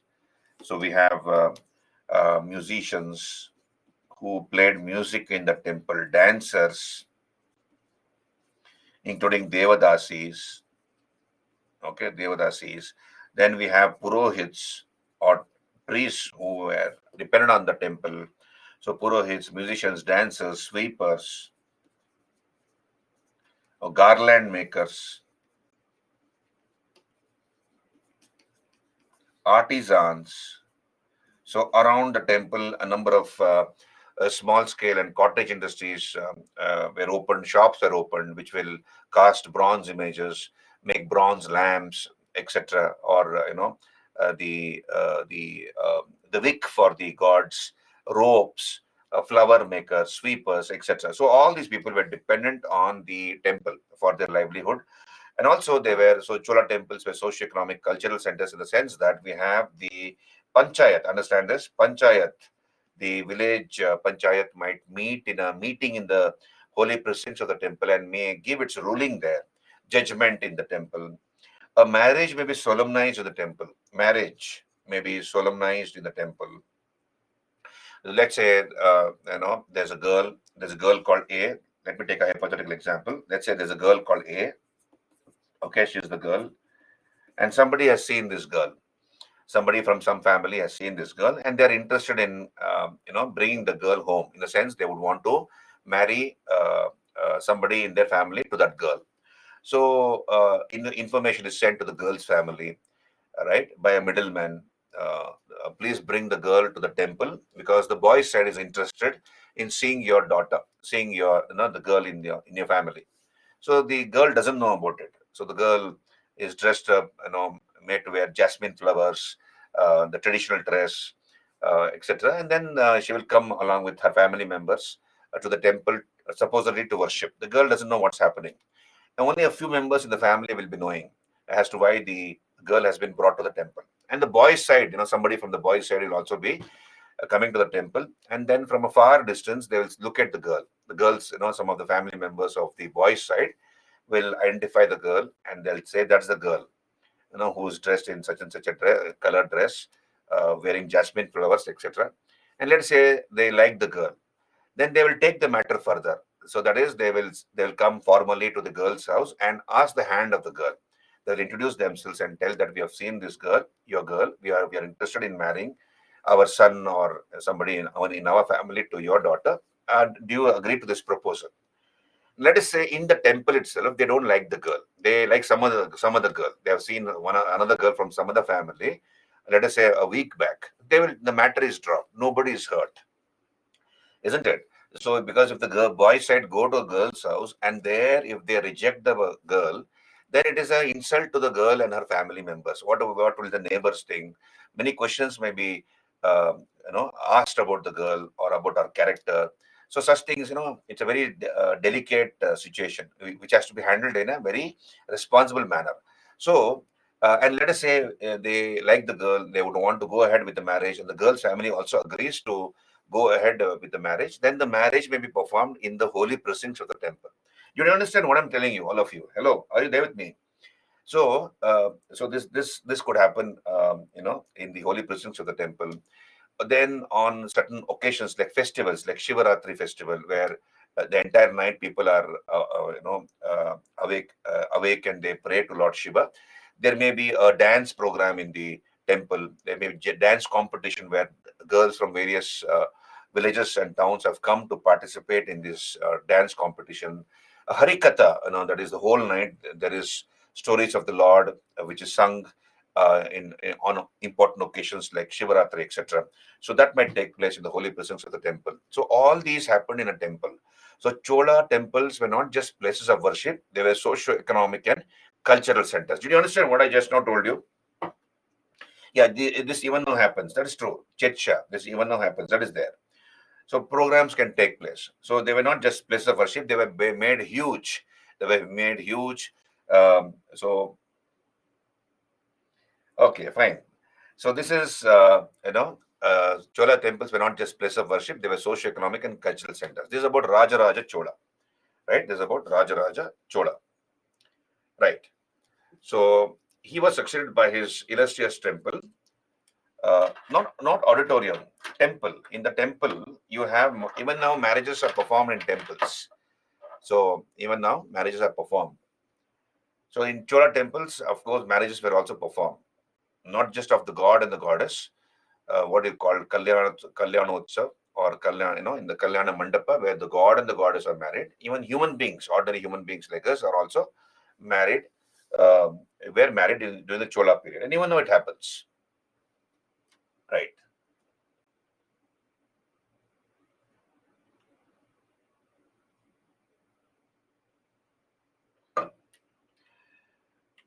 Right. So then we come to Rajendra Chola. So we have discussed about Rajaraja. Now we come to Rajendra. Now the son of Rajaraja was Rajendra, and Rajendra completed the conquest of Sri Lanka. Rajaraja had conquered northern part of Sri Lanka. So northern part of Sri Lanka had been conquered by Rajaraja. Imagine this Sri Lanka. So northern part had been conquered by Rajaraja. The other part of Sri Lanka, that is southern Sri Lanka, was conquered by Rajendra, thus completing the conquest of Sri Lanka. But Rajendra took the navy, Chola navy. He attacked Sri Lanka and he defeated Mahinda the fifth. So the king was Mahinda in both the situation. The king was the same, Mahinda the fifth. Rajendra not only defeated Mahinda the fifth, he brought him as a prisoner to Tamil Nadu. He brought him as a prisoner to Tamil Nadu and he conquered the whole of Sri Lanka, Rajendra. Then what did Rajendra do? He attacks North India. Understand this? He attacks North India via the Orissa coast. So this is one of the sculptures in the Gangaikonda Cholapuram temple, where Rajendra's headgear is been tied by Shiva himself. So that is a beautiful sculpture in the Raja Rajeshwara temple or the Brihadeshwara temple at Gangaikonda Cholapuram. Now, taking the Chola army, Rajendra attacks North India. Understand this? So via Orissa, via Kalinga or Orissa, he goes like this and he attacks North India. And the Palas were ruling here. The Pala king was Mahipala. Mahipala was the Pala king. He was considered to be the strongest strongest ruler of North India during those days. Mahipala the first. So Rajendra defeated Mahipala the first. And the Chola horses quenched their thirst from the Ganges. They drank Ganga water, the Chola horses. And Rajendra took a title, Gangai Konda Cholan. He takes the title, Gangai Konda Cholan.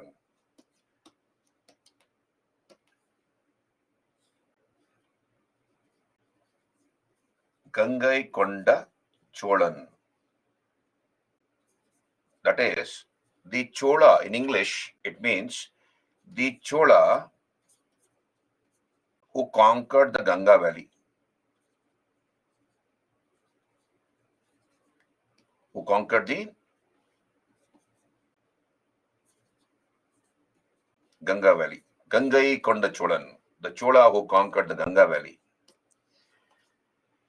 Then Ganga water was brought. You see here by ships. You see here via ships. Via ships. So imagine these are the ships, Chola ships. So via ships, he brought Ganga water all the way from Bengal. All the way from Bengal, he brought Ganga water, and then he founded a city very near to his father's city. That is near Tanjavur. His father had built a temple at Tanjavur. Tanjore was the capital of the Cholas, or Tanjore or Tanjavur in Tamil language. Tanjavur. So about 40 kilometers away from Tanjore, he founded another city, this Rajendra, the son of Rajaraja. He called that city as Gangai Konda Cholapuram. Gangai Konda Cholapuram. That is the city of the Chola who conquered the Ganga Valley. The city of the Chola who conquered the Ganga Valley. Right? Gangai Konda Cholapuram. And he also began to construct a temple. He built a temple here in this new city. He called this temple as Rajeshwara Temple. Rajeshwara, or also called Brihadishwara Temple. This is also called Brihadeshwara Temple.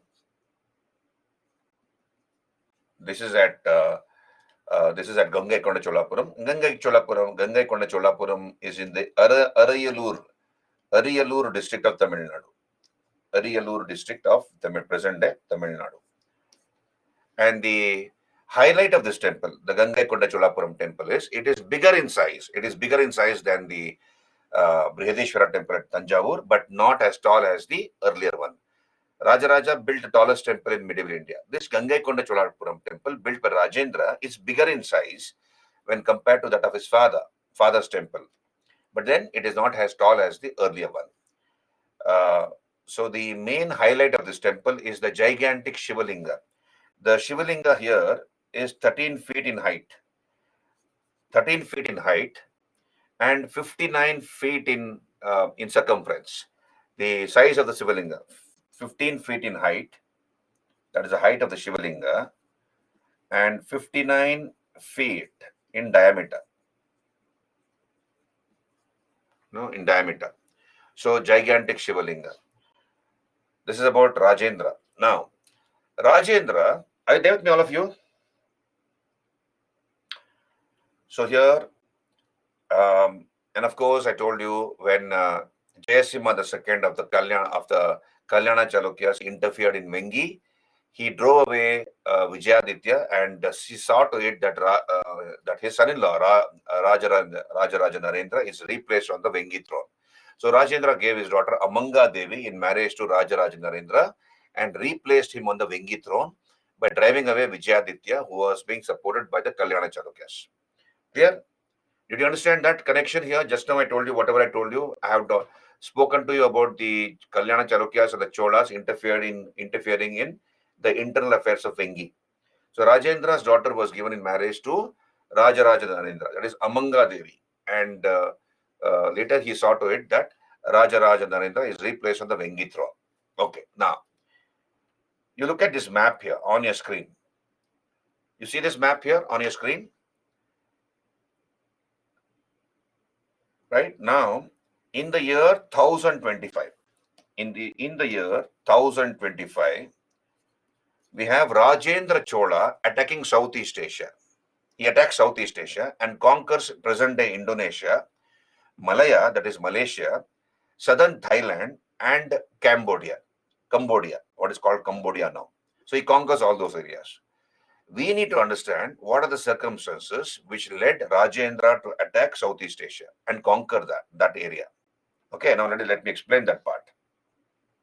All of you are there with me? Any doubt still here? Can I start? Can I tell you this story? Hello? Am I audible? Just hold on.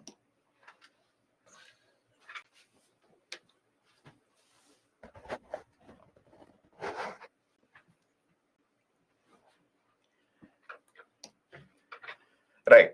Now, let me talk to you about the Chola invasion of Southeast Asia. You see,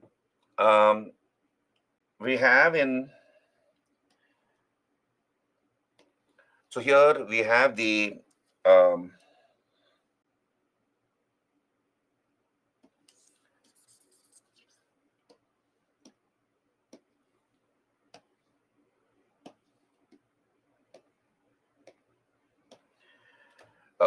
we have the decline of the Abbasid Caliph of Baghdad.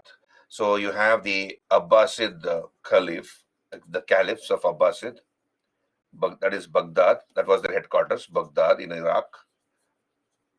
So with the decline of the Abbasid caliphs in Baghdad, we have simultaneously another dynasty which arose to prominence in present-day Egypt. That is the Fatimids. the Fatimids, the Fatimid dynasty in present-day Egypt. So simultaneously, we have the Fatimid dynasty, which became very, very strong in Egypt. And then in China, we have the Song dynasty. China was ruled by the Song. This is China for you, China. And China was ruled by the Song dynasty. And the Fatimids were also great sailors. They were great traders. So here we have ships from starting from the Fatimid dynasty, traversing through the Horn of Africa. So I don't have the map here. You see, we have Africa, and then we have the Horn of Africa. What is the Horn of Africa? Where you have countries like Abyssinia, that is Ethiopia, Oman, right? All those areas. That is called, Egypt. Via the Red Sea, you have the Horn of Africa. So they will traverse to the Horn of Africa. Then the ships will come like this. The Arab ships used to come like this, okay, and they used to dock themselves in Chola ports. Then they will carry spices, cotton, textiles, etc. And then they will take this route. They will take this orange color. Follow the orange color line here. They will take this route. Then they'll come to Indonesia. And via Indonesia, Malaya, they will go to China, right? And then they will sell goods there. Then they'll procure Chinese products like silk, porcelain. They will bring all those things from the Song dynasty in China. And then their ships will again come back in the same direction. They'll take the same route via Malaysia, then Indonesia, and then back to the Chola ports, and then back to the Fatimid dynasty in Egypt. So that was the route taken by these Arab merchants and merchants of the Cholas, including Chinese merchants. They should take this route. So you can call this as the International Maritime Silk Route. You can call this route as the International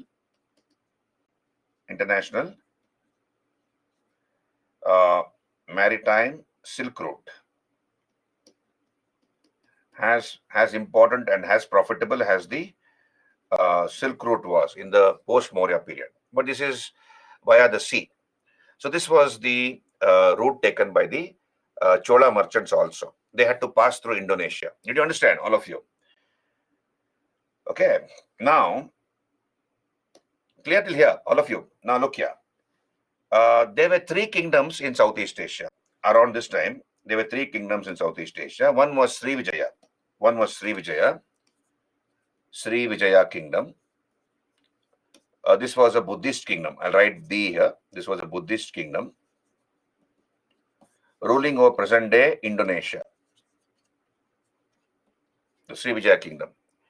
Then we have another kingdom called Tamralinga. So this is in green color. Whatever green you see here, this is the Srivijaya kingdom. This is Srivijaya for you. Did you understand? This is Srivijaya in green color, whatever is shown in green. Then Tamralinga was somewhere here. This is Tamralinga.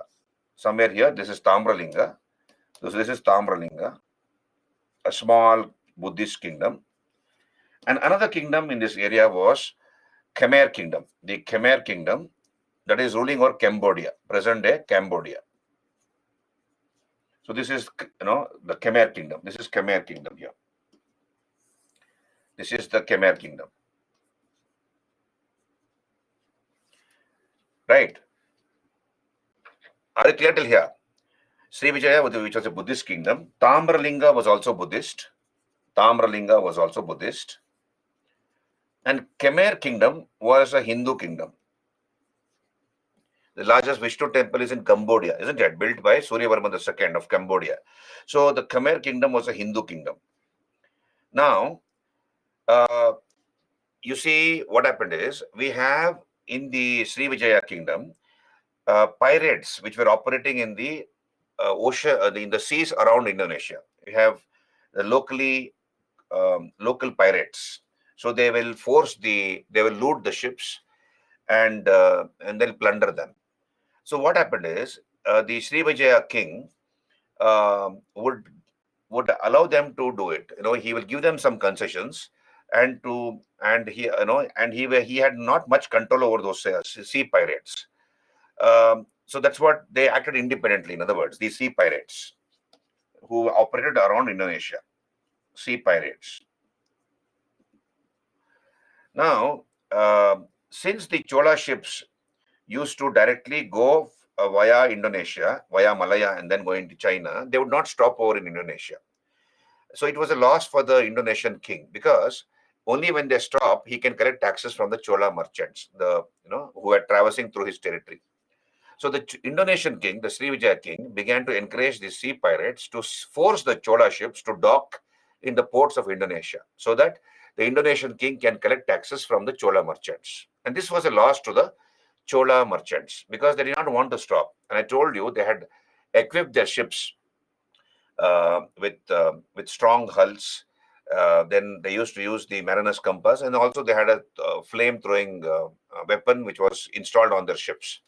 And because of improvement in shipbuilding technology, it was not necessary for the Chola ships to stop in Indonesia or Malaya. They would directly pass through those territories and directly go to China.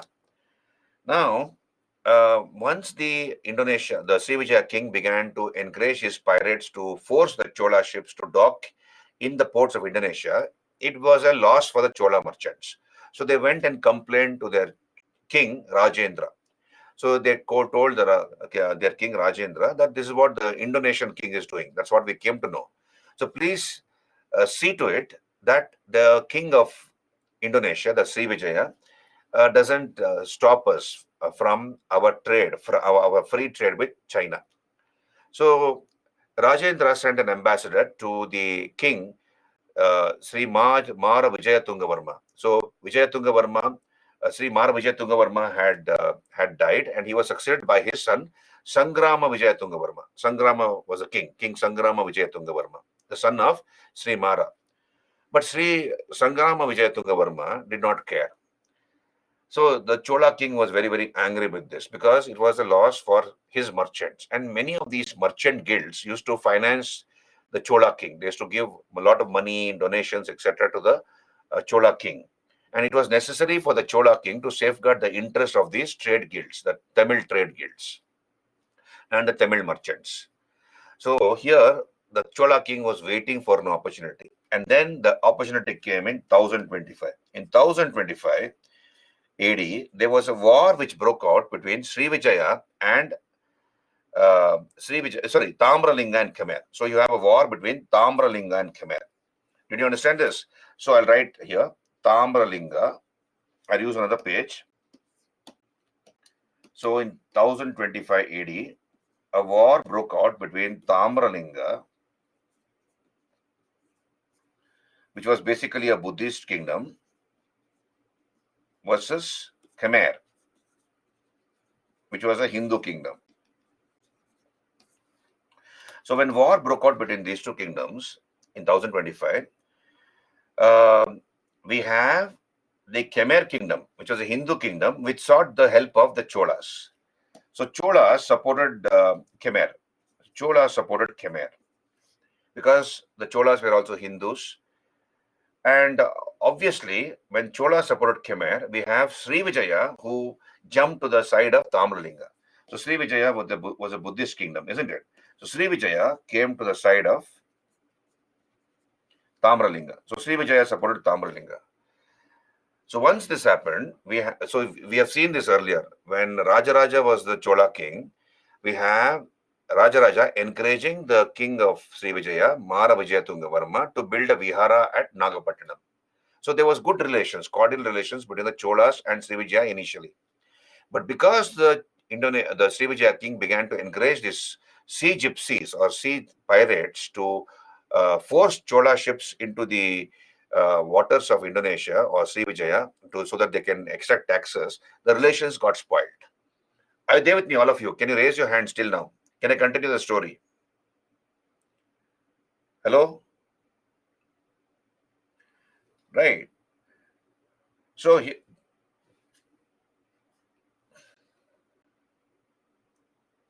Srivijaya was supporting Tamralinga, and Khmer was being supported by Cholas. So then I go back to the map here on your screen. I again erase the map. You see here. So here what happened is We have Rajendra, who is supposed to have meticulously planned this operation. So what he did is he divided his navy into two parts: an auxiliary force and a main navy. So this is the imagine this is the auxiliary force. This is the auxiliary force, right? An auxiliary force.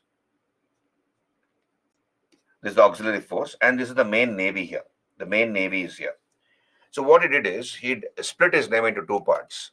A small auxiliary force was sent to the Straits of Malaccas. These are straits. This is the Straits of Malacca. This is called the Straits of Malaccas. And the main Srivijaya navy. So here Cholas targeted Srivijaya because Srivijaya was the main kingdom, the biggest kingdom, the most powerful kingdom in this area. And the Srivijaya navy was deployed here. Srivijaya navy was waiting for the Chola navy here. So this auxiliary force comes and engages the main navy of Srivijaya.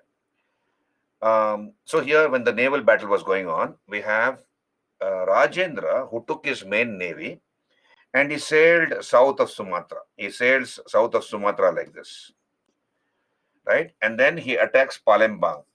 Palembang was the southern capital of Srivijaya. And this came as a total surprise to Srivijaya.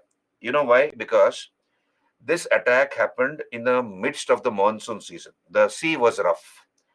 And then you have shoals. You can see here rocks jutting out of the ocean. So therefore, it would have been very risky for anybody to sail in these choppy waters. The sea is disturbed, but then the Cholas, you should give it to the Cholas. They were very confident of their navigating navigation skills. So they beautifully sailed uh, around those shoals, avoiding those rocks, and then in the rough weather, and they were able to conquer Palembang. And then you have a pincer attack. That is from the rear, you have the main Chola navy attacking the navy of Srivijaya. So the auxiliary force was in the front, and the main Chola navy goes from behind, and this is called a pincer attack. The navy of Srivijaya was destroyed. And then Kadaram was conquered. Kadaram was the northern capital of Srivijaya. Kadaram was conquered. Sangrama Vijayatunga the king, was taken captive by the Cholas. And then another navy was sent, and then Tamralinga was neutralized. So this was a great victory scored by Rajendra. And he took a title, Kadaram Konda. Kadaram means the conqueror of Srivijaya, that is Indonesia, Malaya, southern Thailand, and Cambodia. All those areas were conquered by the Cholas, and they dominated this area for more than 100 years. For more than 100 years, the Cholas dominated this area. We have Tamil traders, the trade guilds who established their offices here in this area in Southeast Asia. Manigramam, Innuruvur. So these are some of the trade guilds who established their offices there. Rajendra also married the daughter of Sangrama Vijayatunga. And even now, many of the people in Southeast Asia, they keep Cholan. Cholan has their surnames because the Cholas ruled over this area. And Tamil movies, as you all know, is very, very popular in Southeast Asia. Talaiva, that is, Rajinikanth is very, famous in these areas. Tamil movies of Vijay and, so many other heroes of Tamil Nadu are very popular here because they run in Singapore, Malaysia, Malaya, etc. Because you have a sizable Tamil-speaking population in this area. So this is the work of Rajendra Chola. So Rajendra took the title Kadaram Konda. He takes the title of Kadaram Konda, right? So Kadaram. So this happened in 1025. Invaded Southeast Asia, conquered Kadaram, Srivijaya kingdoms, that is present-day Indonesia, Malay Peninsula, Cambodia, southern Thailand. And he defeated his ruler, Sangrama Vijayatunga. And Rajendra took the title, Kadaram Kondan. So we have Tamil traders, Tamil trading guilds who established their branches there. Manigramam, Ayyavole, Innurur. He also sent two diplomatic missions to China. In 1015 and 1033, he sent two diplomatic missions to China. He got his daughter Amanga Devi married to Raja Narendra, the Vengi prince, right? And replaced him on the Vengi throne. I've already told you that. So he made donations to the Chidambaram temple at the Nataraja temple at Chidambaram. Also, he built a temple at Gangaikonda Cholapuram, which he called as Rajeshwaram temple, or also called Brihadeshwara temple. This is about Rajendra Chola. Are you there with me? Rajendra Chola. So probably the Chola Armada looked like this, the invincible Chola Armada. Armada is a fleet of ships, right? This is the conquest of Srivijaya. And of course, we have the son of Amanga Devi and Rajaraja Narendra, that is Kulatunga. Kulatunga. Kulatunga became the joint ruler of Tamil and Telugu countries. He was the first ruler to rule both present-day Andhra and Tamil Nadu. His title is Shungam Tabirtha. Shungam means tax. Tavirtha is who abolished the tolls, who abolished the taxes. So that's a title given to Kulatunga. He founded the city of Kulatunga Cholapuram. He founded the city of Kulatunga Cholapuram, identified with modern Vishakhapatnam, what we now call Vizag or Vishakhapatnam. The old name is Kulatunga Cholapuram. So he sent an embassy of 72 merchants to China. And during this time, we have Sri Lanka becoming independent. Vijayabahu overthrew Chola authority in Sri Lanka. So Sri Lanka again became independent of the Cholas. He conquers Kalinga, Orissa, and we have his court poet called Jayan Gondar, who wrote a book called Kalingattu Parani. Kalingattu Parani, that is the conquest of Kalinga or Orissa by Kulatunga. So Kalingattu Parani, that is a book which talks about the expedition to the Kalinga country by Kulatunga. It was written by Jayan Gondar, and he founded the city of Kulatunga Cholapuram, that is modern Vishakhapatnam in Andhra Pradesh. Now, during the time of Kulatunga, you have the Cholas who were suppressing the Vaishnavas. So Cholas were staunch Shaivites. They used to worship Shiva. So they were Shaivites, that is worshippers of Shiva, and the Vaishnavites, that is the worshippers of Vishnu, were being oppressed and suppressed in the Chola country. And therefore, we have the Vaishnava philosopher, Ramanujacharya. Ramanujacharya, the Vaishnava philosopher. So Ramanujacharya is the author, is the founder of the philosophy of Vishishta Advaita. He founded a philosophy called Vishishta Advaita. So when I do art and culture, we will be having a topic called philosophy. That time we'll be discussing about philosophy. What is this philosophy of Vishishta Advaita? So this is the philosophy founded by Ramanujacharya, who was a Vaishnava philosopher. So Ramanujacharya ran away from the Chola kingdom and he came to Mysore, present day region of Mysore. And this part of Karnataka, southern Karnataka, during those days was ruled by the Hoysala king Vishnuvardhana. The greatest of the Hoysala kings was Vishnuvardhana. So he comes to the region of southern Karnataka, ruled by the Hoysalas, and he makes a place called Melkote as his headquarters. Melukote is a place near Mysore, right? So he came all the way to Melkote in Mysore and made that his headquarters. And later he founded the philosophy of Vishishta Advaita. He stayed in Melukote for more than 20 years. He founded a mutt there. A mutt has been founded by him there.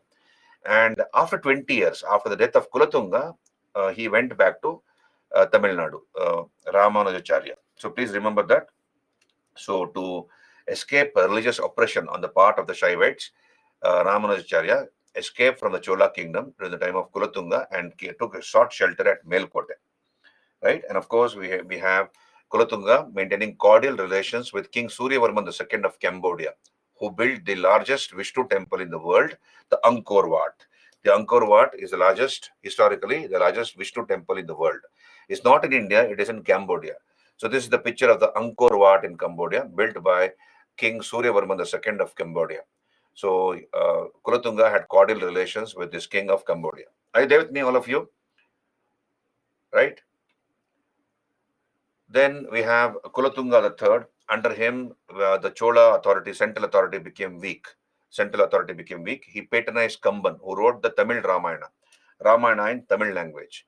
So Kulatunga III patronized Kamban, who wrote Ramayana in Tamil language.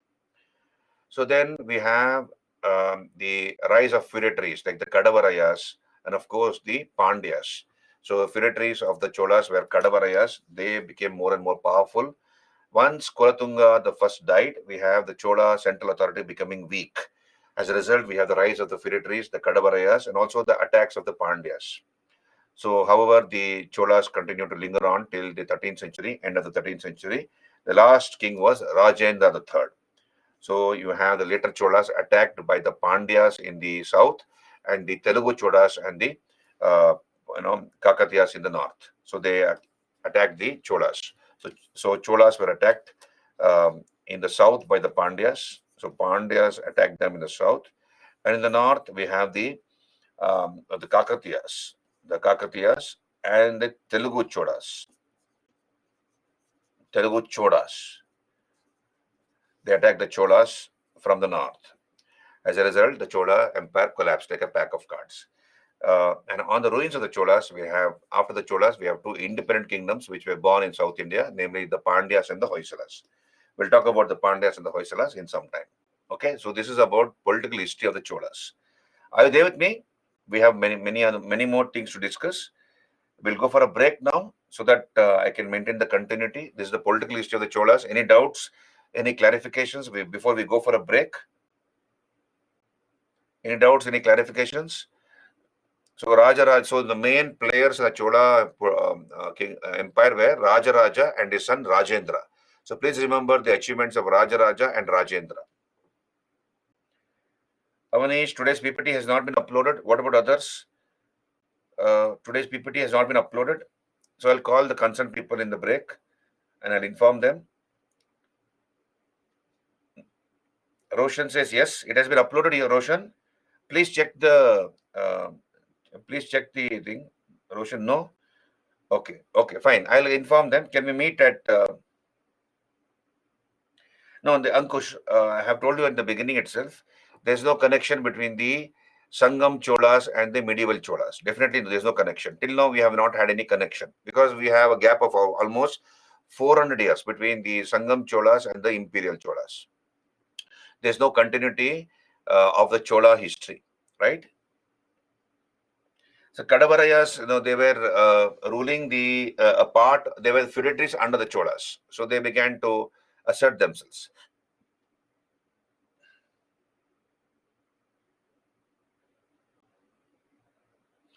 Ankush, it is to distinguish them from the Sangam Cholas. Early Cholas are called Sangam Cholas, and the early medieval Cholas are called medieval Cholas. That's why I'm using the word medieval Cholas. Early medieval Cholas.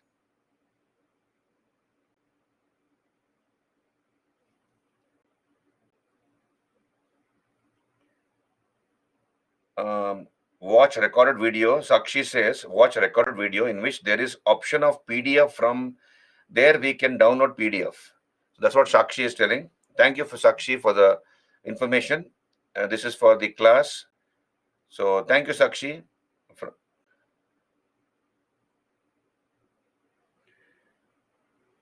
Pratik, see, Pratik is saying, is it worth to give time on medieval India because time is too slow? It's not about the time. I have to finish the syllabus, Pratik, and then you never know about UPSC. Questions have come from these sections also, Pratik. Okay, therefore, finishing the syllabus is part of my job. I'm trying to do it in a detailed manner.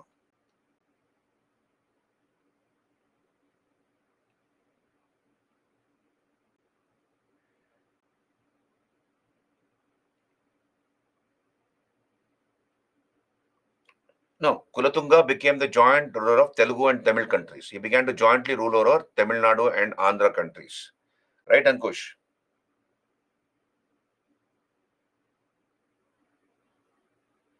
Okay, carry on. We will meet at 7:15. It is almost 7 o'clock now. We'll meet at 7:15, 15 minutes break, and you come back.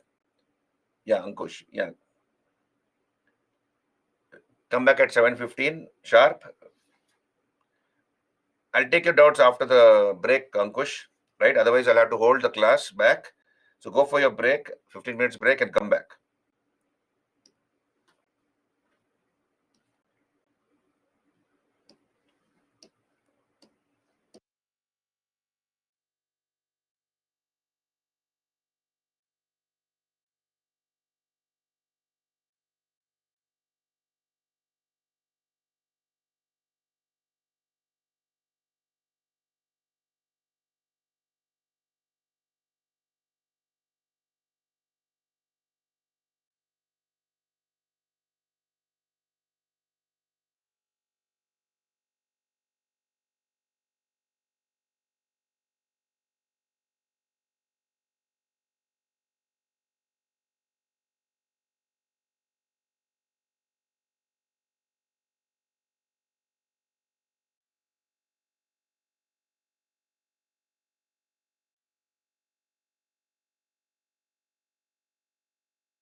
Good evening, everyone. Can we continue?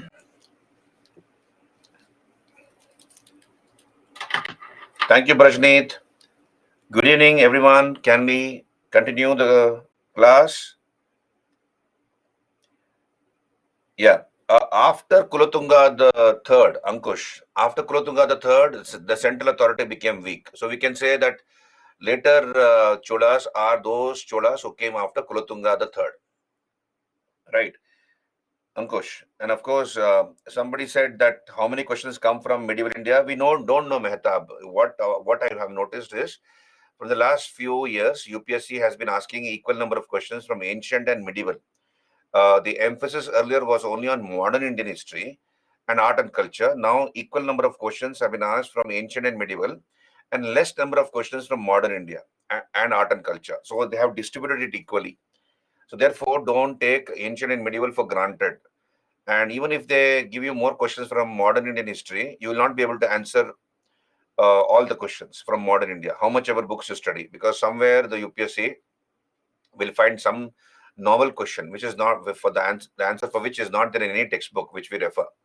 So they will always broad base their questions. It's after all an elimination exam. So don't take it for granted. Give equal importance to ancient and medieval also. Okay. So please keep that in mind. Don't make any gamble for prelims, because you the wider you study, you'll be in a better position to answer more questions, and therefore there's a higher chance of you qualifying for the mains. So please keep that in mind. Don't take any part of the syllabus for granted. At least go through the entire syllabus thoroughly once, and then of course as the exam approaches, you can focus on more important areas which you think they are important. But then also, if surprisingly UPSC there's a twist in the tail and they ask you some questions from ancient and medieval, you should be able to answer them also. Okay, we'll come back here. So this is about the political history of the Cholas. Let us look at other aspects of their rule. The Chola Empire was divided into the various provinces on your screen. Provinces were called mandalams, and they were in charge of royal princes or officers. So, royal princes or officers were in charge of provinces called mandalams. Below the provinces came the divisions. Divisions were called Valanadu under officers called Periyanattar. So, you have officers called Periyanattar. They were in charge of divisions. District was called Nadu under Nattar. Then town or Nagaram was under a council called Nagarattar, a council of officials who ran the town administration, Nagarattar, and village was under a village headman, Grama. So this is how the Chola Empire was divided.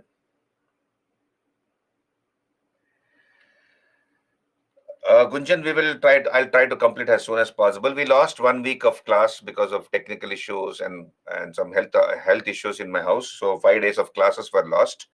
So therefore, I will try to complete medieval India as soon as possible, and then we'll go to art and culture. So don't worry, you have still a lot of time. You keep reading other subjects, and then also keep revising your art and culture, and along with ancient and medieval, and then art and culture. Okay. Right now, the Chola administration was a blend of centralization and decentralization. Understand this? It was a blend of centralization and decentralization. We have the Chola kings exercising direct control over Chola Mandalam. So, what is Chola Mandalam? That is the Tanjavur and Tiruchirappalli districts. So, you can see here, if this is the Chola kingdom, the core, so this is where the king had a lot of authority, right? The nucleus, the Tanjavur and Tiruchirappalli districts. So great control, great power exercised by the king over the nucleus of the Chola Empire. Whereas in the peripheral areas, in the border areas, peripheral areas, we have the chiefs who held sway. Therefore, this part of so it was a blend of centralization and decentralization. You have chiefs who were virtually independent in these areas. So here the Chola king had only symbolic control.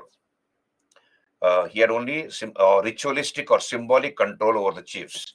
Did you understand? So this is called a segmentary state. Bertenstein a British historian, called the Chola state along with the Vijayanagar state has segmentary state. I've given you a note here. Go through this. This is called segmentary state. That is, you only had ritualistic or symbolic control over the peripheral areas. So chiefs virtually were independent here. The chiefs were virtually independent in the peripheral areas. It was divided to various zones. The chiefs were independent there, and the king had only symbolic control over the chiefs. So this is a mixture of centralization at the core and decentralization at the peripheral levels. Did you understand? Hello, all of you. Can you raise your hands?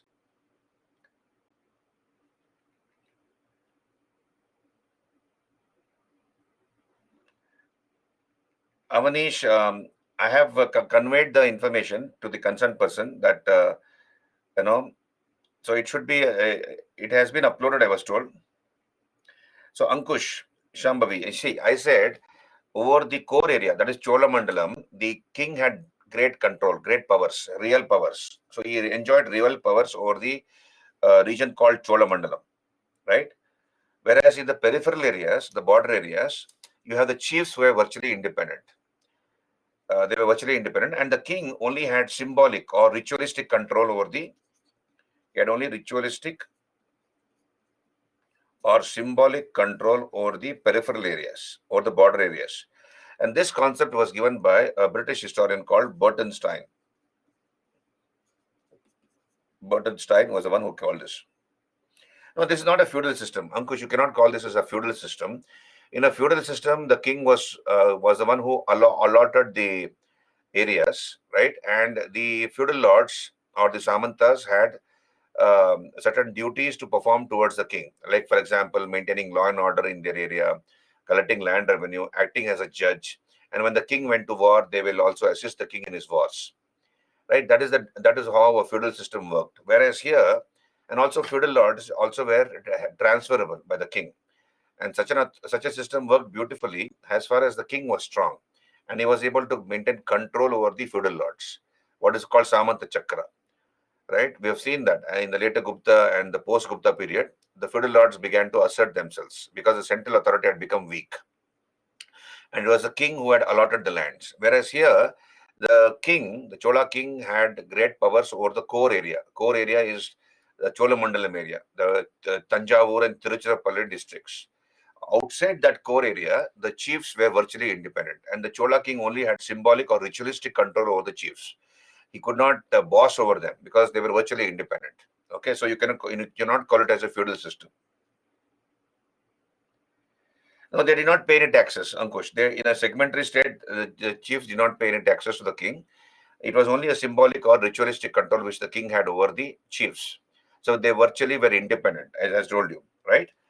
Now the king was called by various names like Ko, Perumal, Perumanadigal, the Great One. Then he was assisted by a council of ministers called Udan Kuttan. The head of the council of ministers was Udan Kuttan. So he was the head of the council of ministers, Udan Kuttan. Then we have bureaucracy divided into two groups of officers. Higher level officers were called Perundanam. The bigger officers, the senior officers were called Birundanam, and Sirudanam were the lower level officials, the smaller level officials. Chief secretary was called Olayanayakam. Olayanayakam was the chief secretary, head of the entire bureaucracy, right? The dispatch officer is called Vidayadhikari. What is dispatch officer? The king will give oral orders. Understand this? Imagine there's a king, let us say Raja Raja.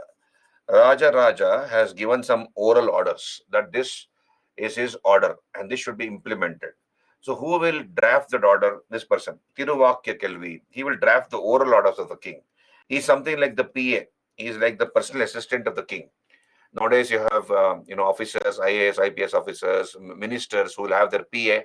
So when the minister or the government official gives an order, the PA in shorthand will take down the orders of the officer or the minister, and then he will properly frame the sentences in proper English or whatever language, and then he will show the copy of that letter to the minister or to the bureaucrat, and he'll get his signature. So that becomes official, and that is dispatched to the various provinces or districts, or to whoever it is meant to reach.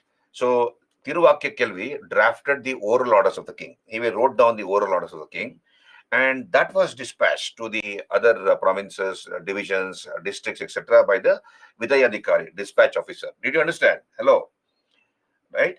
Then we have the land revenue department. Land revenue department was called Puravu Vari Tinaikalam. So split the words into 2 or 3 parts. Puravu Vari Tinaikalam. So this is the land revenue department of the Cholas. Puravu Vari Tinaikalam. Then land revenue was the main source of income. We have other sources of income like on ceremonial occasions like marriages, judicial fines, professional taxes. They were all other sources of income for the king. Land revenue was the main source of income. And of course, taxes were exempted for temples and also over the peripheral areas, the Urnattam. So other sources of income, customs and tolls, professional taxes, taxes on ceremonial occasions like marriages, judicial fines. Then the main item of expenditure for the government was the king and his court, army, navy, roads, irrigation tanks, canals. These are the various sources of governmental expenditure. Kalanju, Madai, Kasu were the coins belonging to the Cholas, right? And 1/3 of the land revenue was 1/3 was collected as the land revenue, 1/3 of the gross produce. That is 33%. 33% was the land revenue collected by the Chola king from the farmers. 33% of gross produce that became the land revenue. Right? And then we have royal troops. Royal troops were called Kaikolla Perumpadai. Kaikolla Perumpadai. These are the royal troops. And within the royal troops, we have the king's personal bodyguards called Valekrar. These are the personal troops of the king. And when the king died, understand this, when the Chola king died, if the Chola king died, then all his bodyguards had to kill themselves. They had to commit suicide along with the king. So this was compulsory. So these were the personal bodyguards of the king, Valekrar. So it's something like a suicide squad. If the king died, they will also have to die. So better for some of them to die in defending the king than all of them dying. So Kaikolla Perumpadai was the royal troops, and within the royal troops, you have the personal bodyguards of the king called Valekrar. Are you there with me? Valekras were personal troops of the king, and they had to kill themselves. They had to kill themselves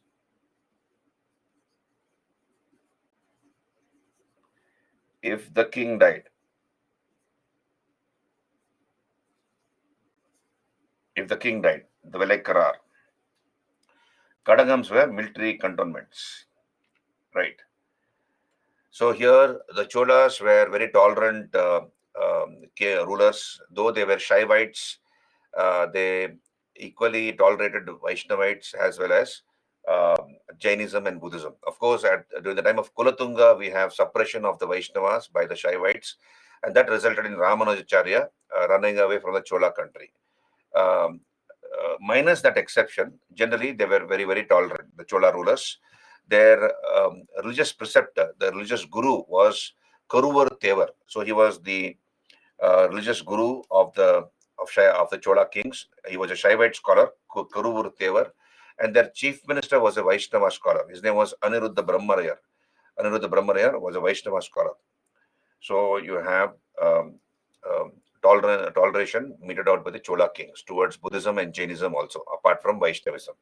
So a number of Vaishnava temples were built, including Buddhist monasteries. For example, the Chudamani Vihara at Nagapattinam was encouraged by Rajaraja. We have a number of Jain basadis which were constructed, like, for example, Rajaraja Perumpalli, Rajendra Perumpalli. A number of Jain schools were established by the Chola kings. Within the royal troops, you have the personal troops of the king, the personal bodyguards of the king. They were supposed to die along with the king. Hari, did you get me? The personal troops of the king, the close bodyguards of the king. So better for them some of them to die in defending the king than and all of them dying together. So therefore, they will give their life for the king, the personal bodyguards of the king. Right? Then let us come to the local self-government of the Cholas. This is another important segment of Chola chapter. Local self-government, very, very important from the exam point of view. And also it will help you in your essay paper. In case there is an essay question about political reforms, etc., you can mention this, or election reforms in your interview or in your mains paper, essay paper. You can quote the local self-government of the Cholas. So let us try to understand the local self-government of the Cholas. Now, in the Chola kingdom, there were three types of villages. Understand this? There were three types of villages. So I made a chart for you on your screen. You can see here. We have general villages. General villages. That is, what is a general village? A general village is where all communities and castes were living. All castes were living in that village. These are called peasant villages, general villages. And every village had its village assembly. That is called an ur. For example, the general village had an assembly called ur. Only landlords were members of this ur. So you have a village and you have a corresponding assembly. So peasant village or general village had an assembly called ur. This is one type of village. This is the first type of village. Then the second category of village was what is called Brahmadeya village, Agrahara. It's also called Chaturvedi Mangalam, where only Brahmins resided. So this is called an Agrahara village or a Brahmadeya village, exclusively inhabited by Brahmins. And what is the corresponding assembly in a Agrahara village or a Brahmadeya village? It's called Sabha or Mahasabha. Sabha or Mahasabha is the village assembly in a Brahmadeya village. And the third type of village was inhabited by only merchants. That's called merchant villages. And the corresponding assembly is Nagara.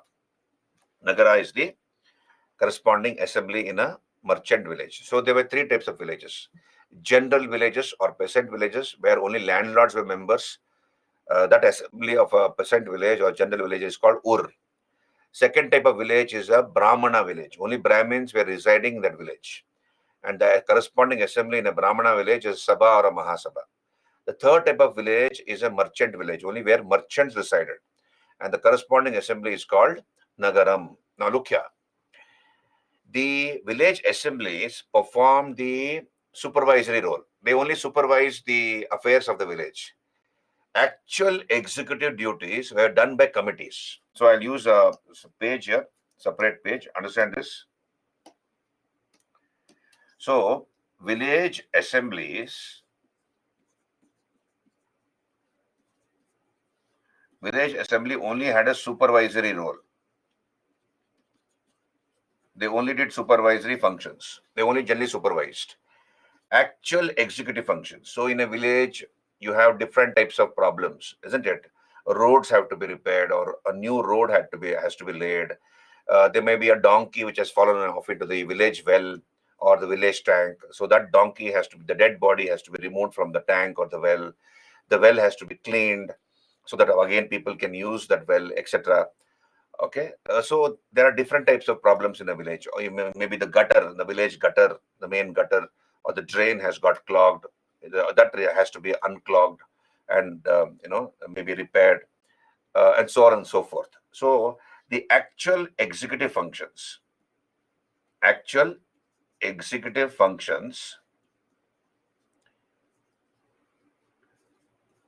were performed by village committees.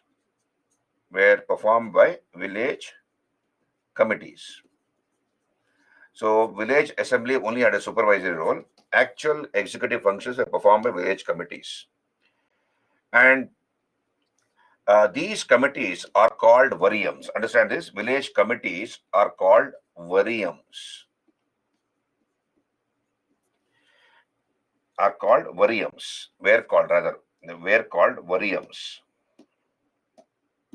variums. And the members of these village committees, understand this, members of the village committees were called Variya Perumakkal. They were called Variya Perumakkal.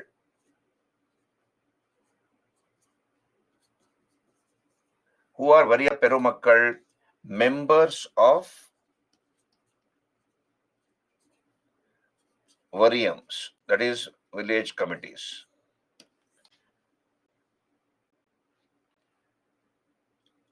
Okay, so members of the village committees were called Variya Perumakkal, and village committees themselves were called Variyams. Now, please understand, the Uttaramerur inscription talks about the local self-government of the Cholas. Basically, Uttaramerur was a Agrahara village or a Brahmadeya village. So we have the so-called Uttaramerur inscription. So Uttaramerur inscription. So what is this Uttaramerur inscription? It has been found in the village of Uttaramerur. So Uttaramerur was a Agrahara village. It was an Agrahara village inhabited by Brahmanas. So this inscription, which has been found at Uttaramerur, talks about the local self-government of that village, how the members of the Sabha. So what is the assembly of a Agrahara village called? Assembly of an Agrahara or a Brahmadya village is called Sabha, isn't it? Sabha or Mahasabha. You see here on your screen, Brahmadya village. Brahmadya village is an exclusively inhabited village by Brahmins, and the corresponding assembly of a Brahmadya village is called Sabha or Mahasabha. So the Uttaramerur village, the Uttaramerur inscription found in the village of Uttaramerur is basically, it was basically an Agrahara village inhabited by only Brahmanas. And this particular inscription talks about the elections to the Sabha or Mahasabha. Now look here. The Uttaramerur village was divided into 30 wards. Understand this. Imagine this is the village. This is the village. Okay. What is the name of this village? Uttaramerur village. Uttaramerur village, which was basically a Agrahara village inhabited by Brahmanas. Now this was divided into 30 wards. So this was divided into 30 wards like this. This is ward number 1, ward number 2, ward number 3, 4, 5, etc. Okay, now look here. So this is, let us say, I'll use a color here. This is ward number 1. This is ward number 2, 3, 4, 5, 6, 7, 8, 25, 30, sorry, 25, 28, 29, and 30. So this is the Uttaramerur village divided into 30 wards. Right now, I'm explaining to you how the members of the committees were elected. Understand this? How the members of these committees, so I told you, actually executive functions were performed by these committees or Variyams. And we have the members of the committees who were called Variya Perumakkal. So the Uttaramerur village was divided into 30 wards. And one person was elected from one ward, was chosen from one ward. So let us say, first of all, you have some people who were shortlisted. So for example, understand this. For example, let us say from ward number 1, 5 people have been shortlisted. A, B, C, D, E. Okay? Hello, are you there with me? All of you, understand this. Okay, so let us say there are 5 people who have been shortlisted, called A, B, C, D, and E. Similarly, ward number 2. From ward number 2, there are 4 people who have been shortlisted. A, B, C, D. From 3, the third ward, maybe 6 people have been shortlisted. Number 4th ward, let us say 4 people have been shortlisted, and so on and so forth.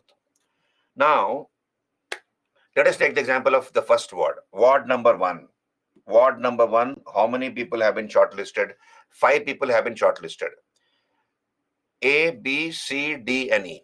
Okay, now we have the members of that ward who will have to choose only one person to represent their ward.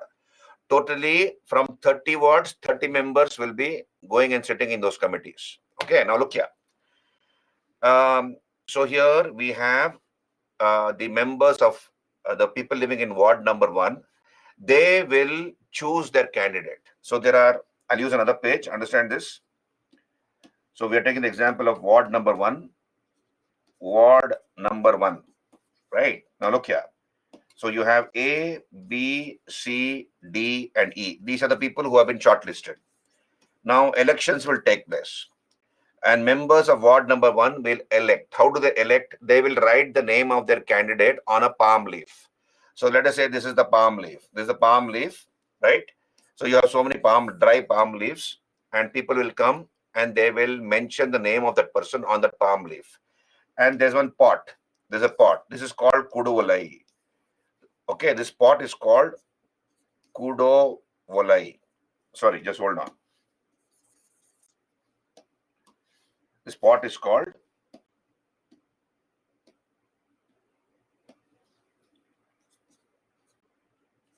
kuduvalai.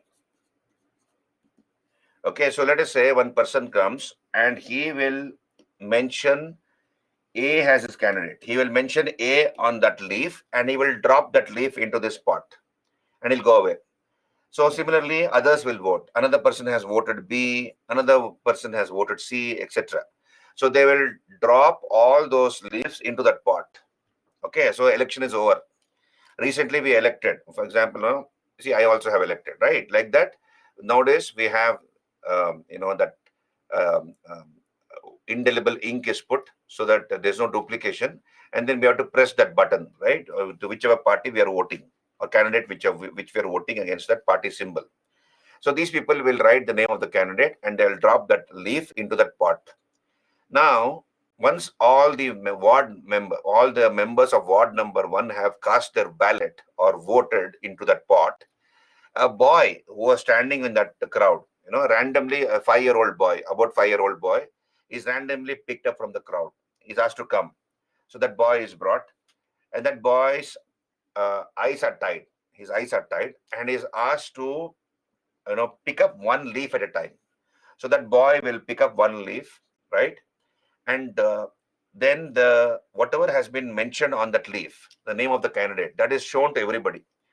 So, for example, let us say when a leaf is picked up by that boy, it is mentioned as A. So the person called A has one vote, right? Then another leaf is picked up. So that says C has that person has cast, C has his vote. So one vote. C has got one vote. Similarly, D, another leaf is picked up by the boy. So D has got one vote. E has got one vote. Like that, all the votes are organized according to under the candidate's name. So whoever gets the maximum number of votes is elected to that ward. Did you get me that? Hello? Kuduvalai, did you get me that? So this way, out of five candidates, who has got the maximum number of votes is chosen for that ward. He will represent that ward. Are you there with me? Can you raise your hands? So this way, 30 members were chosen for 30 wards. Okay, this is the earliest example of free and fair elections in India.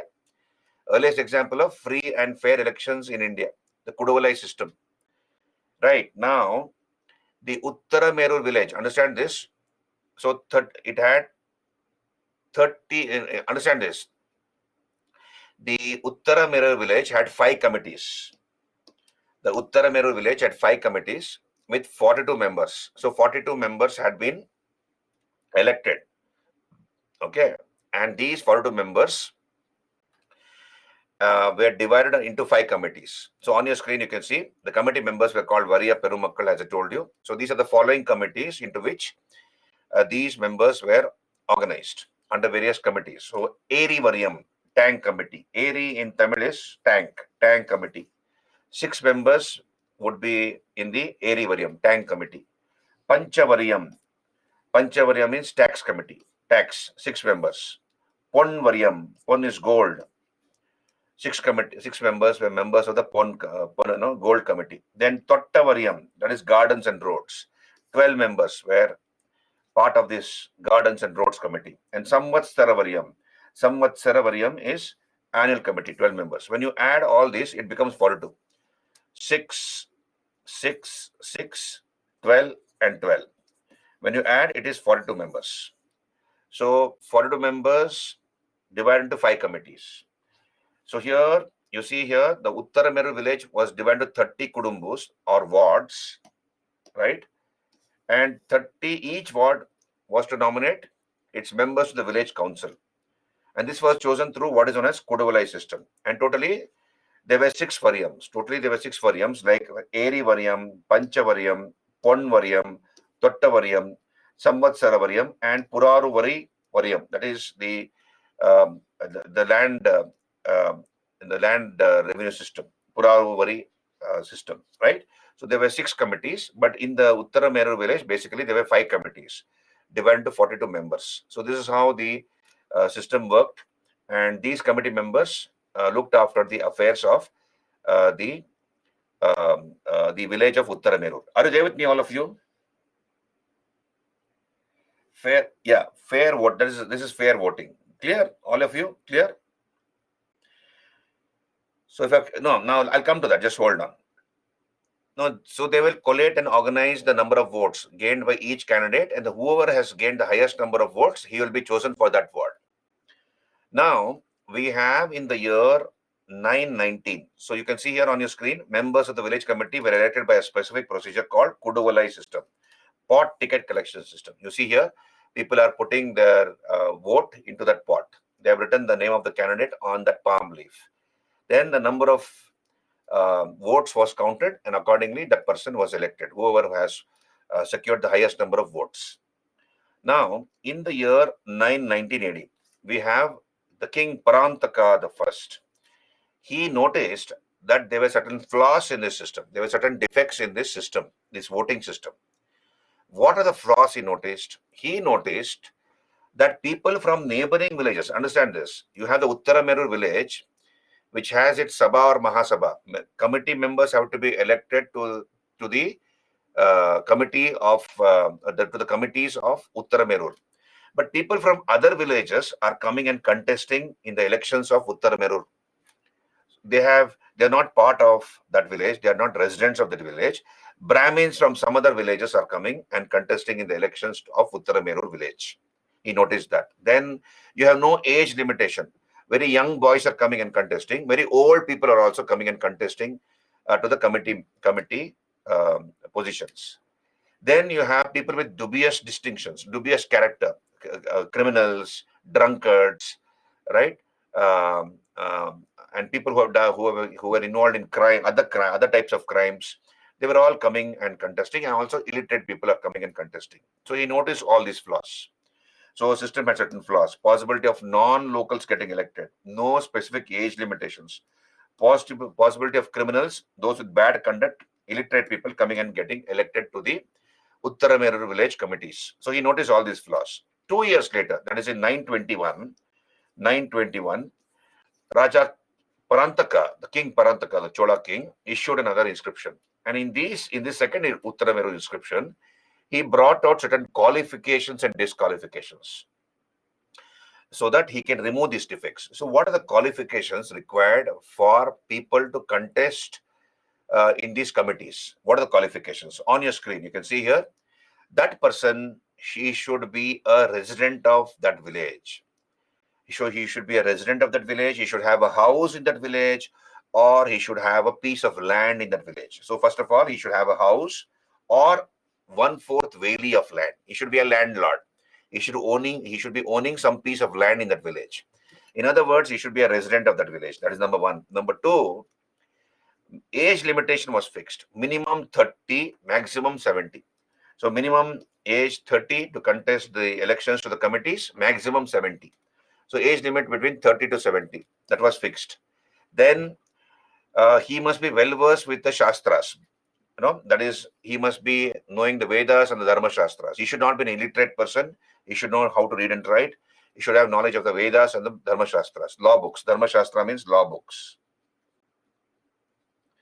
Then he should be well versed with the problems of the village. He should be conversant, familiar with the problems of the village. These are the qualifications fixed by Parantaka for members to contest elections to the committees, various committees. Then he also brought out disqualifications. What are the disqualifications he he pronounced in this second Uttarameru inscription. First of all, those who had already served for more than 3 years, maximum you can contest for 3 times. You cannot get elected or contest for the fourth term. Say, for example, the President of America, he can become president only for 2 times, right? Trump is trying to again contest, isn't it? So 2 times he can become. Third time he cannot contest. So like that, committee members can serve only for 3 times. Fourth time they cannot contest elections. That is number one. Number two is people, sinners like adultery, incest, drunkards, they were not allowed to contest the elections. Adultery is what? Adultery is you're married, but still you're having extramarital relationship. So therefore, people with who are accused of adultery, incest, incestuous relationships, drunkards, they were not allowed to contest. Not only them, even their family members were not allowed to contest. They were rendered ineligible. Like for example, we have Lalu Prasad Yadav, the RJD leader. He was when he was chief minister, he contested the. So he was a chief minister, and he was found guilty in the fodder scam, and therefore he had to give up his post of chief minister. So what did he do? He had to serve a sentence in the jail. He made his wife the chief minister of Bihar, right? And then and indirectly he ruled Bihar. So his wife was a mother of 7 children, but still she became the chief minister, and then indirectly he continued to rule Bihar. So if this law was there, none of the family members of Lalu Prasad Yadav would have been possible to contest the elections. So this is what it is. Did you understand? So sinners were not allowed to contest. Even the family members were rendered ineligible. Then those who had stolen property of others, were not allowed to contest. At the same time, those who had not furnished their accounts, in case they were committee members and they have not furnished their accounts, then they were also rendered ineligible to contest elections. So these are the qualifications and disqualifications mentioned in the Uttara Meru inscription in 921 AD, issued by Parantaka, the Chola king Parantaka. Incest is, incest. You just Google, you'll come to know Brajneet, right? So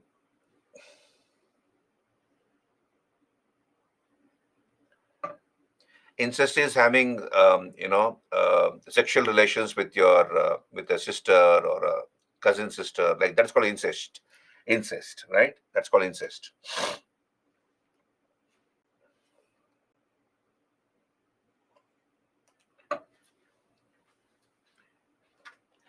Did you understand? This is the Uttarameru inscription issued by Parantaka the first. So the Uttarameru inscription talks about the local self-government of the Cholas. So please remember, there were 3 types of villages in the Chola Empire.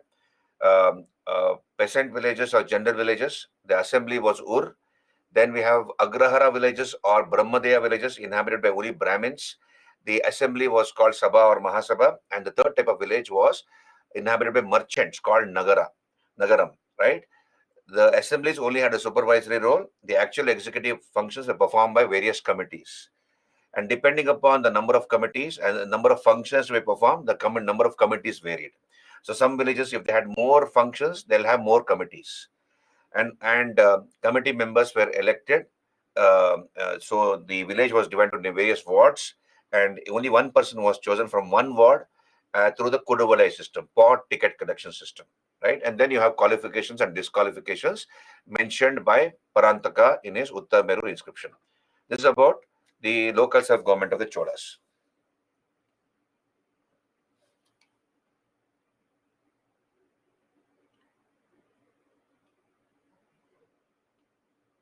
You have a webinar today? Okay, I think so. We will come to that later.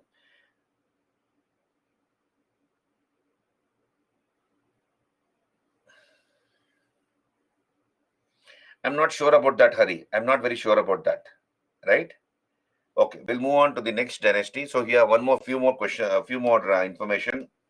Nagarattar, that is the members of the Nagaram organization of traders. So Nagaram is, I told you, village inhabited by merchants. So Nagarattar is the member of the Nagaram organization of traders. Kaniyudayar are owner cultivators. Then Ulukkudi, tenant cultivators. That is, they are working as tenant on somebody else's land. Landlord is somebody else, but they are tenant cultivators. That is called Ulukkudi. He is the owner of the land and still he is cultivating. He is called Kanayudayar. Then Brahmadeya Kilavar, that is land owning Brahmanas. Taniyur or Tankuram, large townships. Peruvasi, trunk roads. Kudimai, labor services. I did not understand the question. Among the three, which village is tax exceptional? I did not get your question, Hari. So they had to pay tax. Their tax was not exempted for anybody. The taxes had to be paid. Okay, taxes had to be paid by the people. 1/3 of the gross produce. That was the tax, land revenue to be paid. Okay, webinar I think is at what time? What time is your webinar? 8:30, right? What time is your webinar? 8:30? Yeah, so there's still time. I'll try to end 10 minutes early. Is it fine? I'll try to end 10 minutes early so that you can have a quick dinner and then start your. Oh yeah, 5 minutes. Let us see. Then the Chola period is called Golden Age of Tamil Literature. On your screen, please focus on the class. Remind me when you want to want me to stop the class. I think 10 minutes is fine for you people to have dinner or freshen up and before you attend the webinar. So we have the Chola period, which is called the Golden Age of Tamil Literature. A number of books were written. On your screen, Shivaga Sintamani, Shivaga Sintamani or Jivaka Sintamani. This is written by Tirutakka Devar. Tirutakka Devar. Tirutakka Devar. Tirutakka Devar. Written in the 10th century, this book. This is the story of Jivaka or Shivaga, a superman who later became a Jain monk. He gave up all his fighting. He was known for his strength and he defeated everybody on this earth, I believe, according to this story. But later he felt all this is useless and still there was a void in his heart and mind and he became a Jain monk. Then Kundalakechi or Kundalakesi, written by Natakutanar. Written by Natakutanar. The information is about this is about love, which culminates in marriage, and then there's friction in the marriage. Then the wife gets the husband murdered, and then finds peace in religion. So this is Kundalakesi, written in the 10th century during the Chola period. Ramayana, written by Kamban Ramayana, considered to be the masterpiece of Chola age. Periya Puranam, or Tirutandar Puranam by secular. Kalingattu Parani, the conquest of Kalinga or Orissa by Kulatunga the First. So that is called Kalingattu Parani by Jayan Gondar, right? Describes the Kalinga War of Kulatunga. Then Mumarula by Ottakuthar depicts the life of three Chola kings, I believe. Ottakuthar, Mumarula. Then Nalavemba by Pugalende deals with Tamil grammar. So all these books, these four books deal with Tamil grammar. Kaladam by Kaladanar, this is again dealing with grammar. Yepparungalam by Amrita Sagarar, a Jaina, and Nannul by Pavanandi. So all these are grammar books, right? This is about Cholas.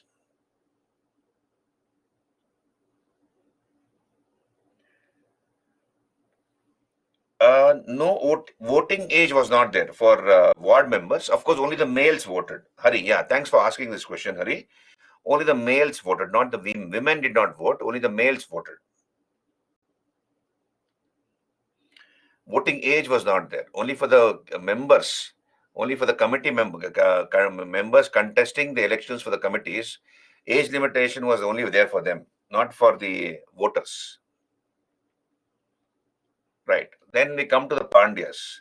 Any other doubt? Till so far, so good, all of you. Any clarifications required? Any doubts? Do you have any doubts? Can I move on to the next segment of our syllabus? Pandyas. Okay, Pandyas. Now let us talk about the Pandyas. Now let me give you the gist of the Pandyas. So here let me open a page. Pandyas. Their capital was Madurai. Pandyas of Madurai. So Madurai was their capital. That was their capital, the Pandyas. And as you all know, during the Sangam age, the Pandyas played a very important role in enriching Tamil literature, Tamil language and literature. So we have three Tamil kingdoms during the Sangam age. During the Sangam age, we have three Tamil kingdoms: the Cholas, the Pandyas, and the Cheras. Cholas, Cheras, Pandyas, isn't it? So during the Sangam age, three Sangams are supposed to have taken place at Madurai, the capital of the Pandyas. So Pandyas played a very important role in enrichment of Tamil literature, in enrichment of Tamil language and literature in the Sangam age. In the Sangam age, they played a very important role. But after the Sangam age, their history is pretty hazy. It's not very, very clear. And towards the end of the 6th century AD, again we come to know about the Pandyas. They come back. Their history is again resurrected sometime in the end of the 6th century AD. And we have the Pandyas. So Pandyas joined hands with the Pallavas and the Chalukyas. So these three rulers joined together, the Pandyas, Pallavas, Chalukyas, and they overthrew the Kalabras. You see, Sangam age is roughly from, understand this, Sangam age is supposedly from 3rd century BC to 3rd century AD, isn't it? Now, and these three Tamil kingdoms, Cholas, Pandyas, Cheras, flourished during this period of 600 years. 600 years, we have the Sangam age, 3rd century BC to 3rd century AD. And we are told that we have a group of rulers called Kalabras, also called Kallapillars. So these rulers called Kalabras or Kallapillars are supposed to have overthrown or supplanted the Cholas, Pandyas, Cheras. So whatever area the Cholas, Cheras and Pandyas were ruling, they were put down by these Kalabras or Kallapillars and they began to rule. So post-Sangam age is pretty hazy. Things are not very clear. And these Kalabras are supposed to have ruled for about 350 to 400 years. They are supposed, for about 350 to 400 years, they dominated the deep south. Later, we had the Pandyas, the Pallavas, and the Chalukyas. An alliance of these three dynasties joined together and they ended the rule of the Kalabras. The Kalabra rule was ended. Okay, so they defeated the Kalabras, the Pandyas, Pallavas, Chalukyas. Right. So now, when we talk about the Pandyas, so we see them ruling in two installments. That is the imperial Pandyas, 6th century to the 10th century, and then 13th century to the 14th century. So they ruled between the 6th and the 10th century AD, and the 13th and the 14th century AD. Now, initially, please understand, the Pandyas were repeatedly defeated by two rulers. The Pandyas were defeated by the Pallavas and the Cholas. So if you look at the history of the Pandyas, repeatedly they are defeated by the Pallavas and the Cholas. Cholas succeeded the Pallavas. So initially it was the Pallavas who thrashed the Pandyas. Then once the Pallava rule ended, the Cholas also thrashed the Pandyas. So that's what is the theme which we notice in the PPTs also, whatever I have given you in the PPTs. Initially, the Pandyas were very weak. They were repeatedly defeated by the Pallavas and later by the Cholas. But then, once Kulatunga, we have the rule of Kulatunga, once Kulatunga Chola died, the Cholas begin to become weak. They begin to become weak. And ultimately, after Kulatunga III, they became very, very weak. And slowly the Pandyas came back. They came back and they were responsible for ending the rule of the Cholas. The Chola rule was totally exterminated by the Pandyas. This is the gist of this topic. Are you there with me, all of you? Clear? So women's social status of women in the Chola period was nothing great. They continued. There was untouchability was there. Sati was practiced, right, by many of the women. We have Devadasi system. In fact, Devadasi system was pretty prominent in the Chola period, just as it was under the Vijayanagar kings. So, so that's how it was, right? Women had no property rights, so education was denied to them. Early marriages were there, so it was pretty much the same throughout the country. So this is the gist of the Cholas. I repeat, this is the gist of the Pandyas. I repeat, during the Changam age, they played a very prominent role in enhancement or enrichment of Tamil literature.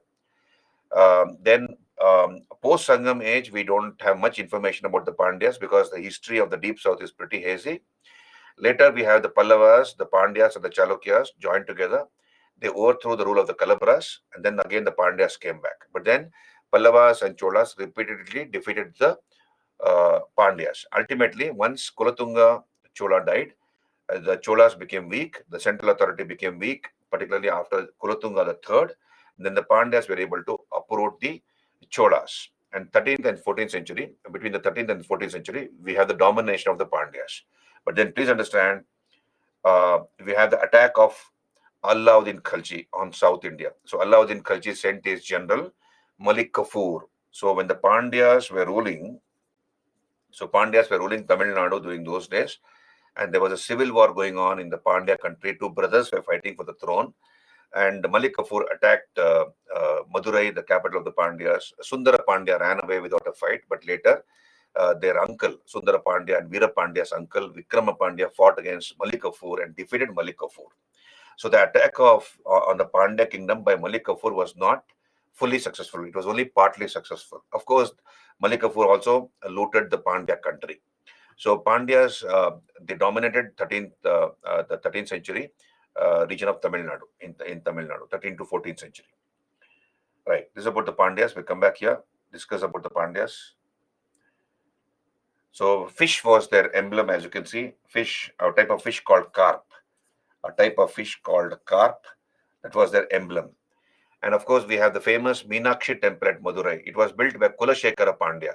In the 12th century, this was built, the main shrine of the Meenakshi Sundareshwara temple at Madurai, one of the famous temples in South India, the Meenakshi temple. So the fish-eyed goddess, as she is called. So we'll come to that. So Pandyas, their emblem was the fish, a type of fish called the carp.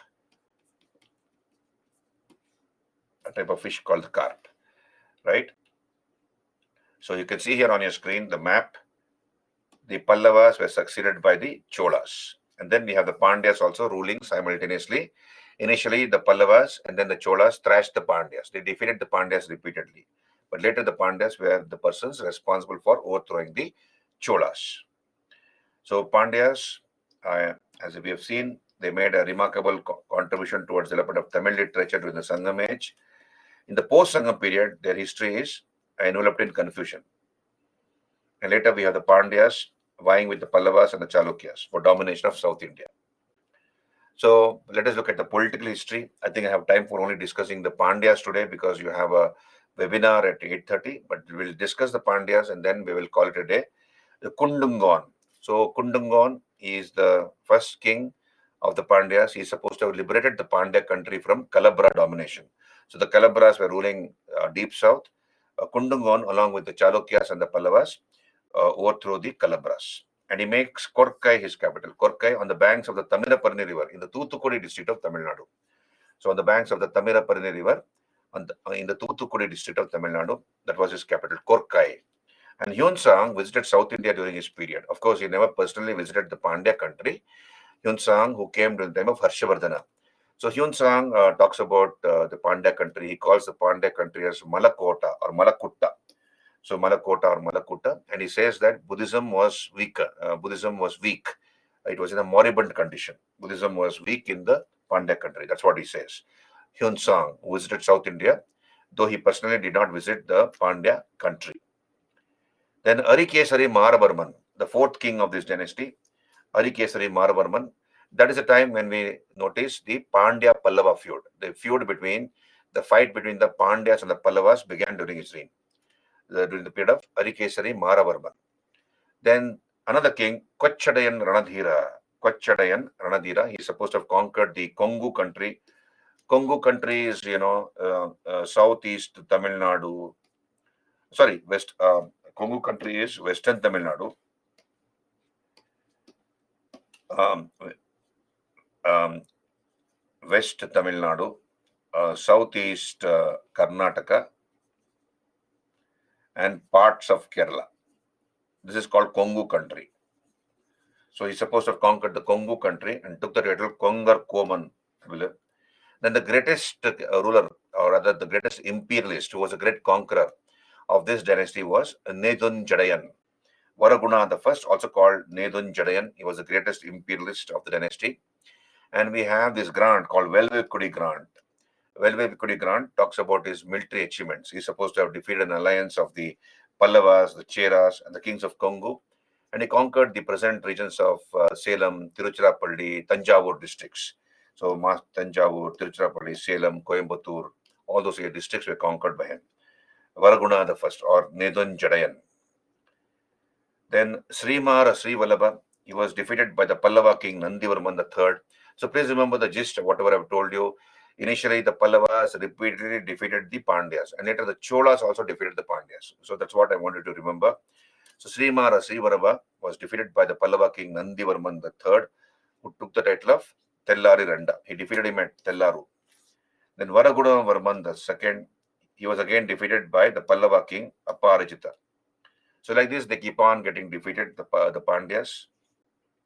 Even Parantaka Chola defeated Maravarman Rajasimha III. Right? Then we have Kulashekara Pandya. You can see on your screen, in the 12th century, he built the main shrine, the Garbhagriha, the sanctum sanctorum of the Madurai Meenakshi temple, the Meenakshi Sundareshwara temple at Madurai. So this temple was expanded by the Nayakas of Madurai, Jinji, Vellore, etc. So Pandyas were succeeded by the Nayakas in this area, and they kept on adding annexes to this temple. Till the 17th century, we see this temple was expanded. It's a gigantic temple with 11 gopurams. Okay, you get lost in this temple. This is such a huge temple with 1,000-pillared halls, etc. And this is the main shrine where Parvati is called Meenakshi. Parvati in this temple is called Meenakshi, and Shiva is called Sundareshwara. So it's a Parvati Shiva temple. Parvati took the form of a princess called Meenakshi, and later Shiva identified her as Parvati, and he got married to Meenakshi in this temple, according to folklore. Right? So with the decline of Chola power, once Kulatunga died, we have the Chola power becoming weak, and then we have Maravarman Sundara Pandya. Maravarman Sundara Pandya was able to defeat both Kulatunga III and Rajaraja III, and he burned Urayur and Tanjavur. So in the 13th century, we have the glorious imperialism of the Cholas, of the Pandyas. So they began to dominate South India, the deep south, from the 13th century onwards, once the Chola power was overthrown by them. So this is about the Pandyas. Are you there with me, all of you?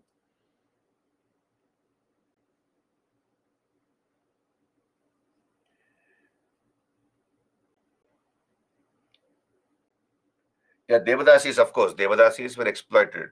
That is true. Devadasis were not temple dancers.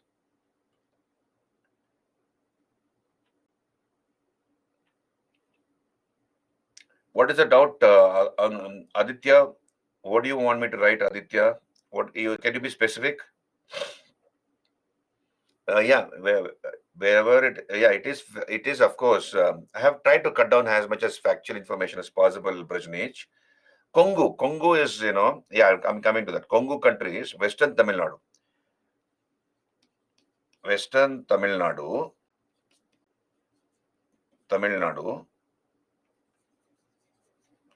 Then Southeast Karnataka,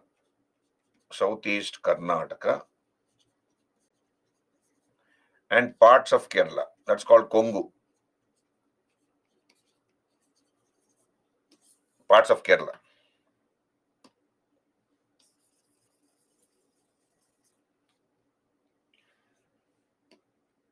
Okay. So this is about Pandyas. Then we come to the So here you can, on your screen, I have added this picture here. You can see this. This is called Vettuvan Kovil. Vettuvan Kovil, Kalugumalai, Tamil Nadu. So this is an 8th century Shiva temple.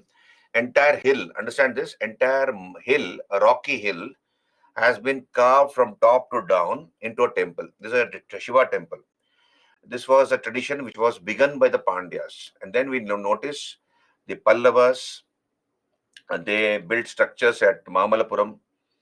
Freestanding structures were built by the Pallavas at Mahabalipuram. And then we have the great Kailasa temple at Ellora built by the Rashtrakutas. So this Shiva temple near Kanyakumari at a place called Kalugumalai predates the Kailasa temple at Ellora. Did you understand? So this belongs to the period of the Pandya king Nedun Jadayan. Nedun Jadayan.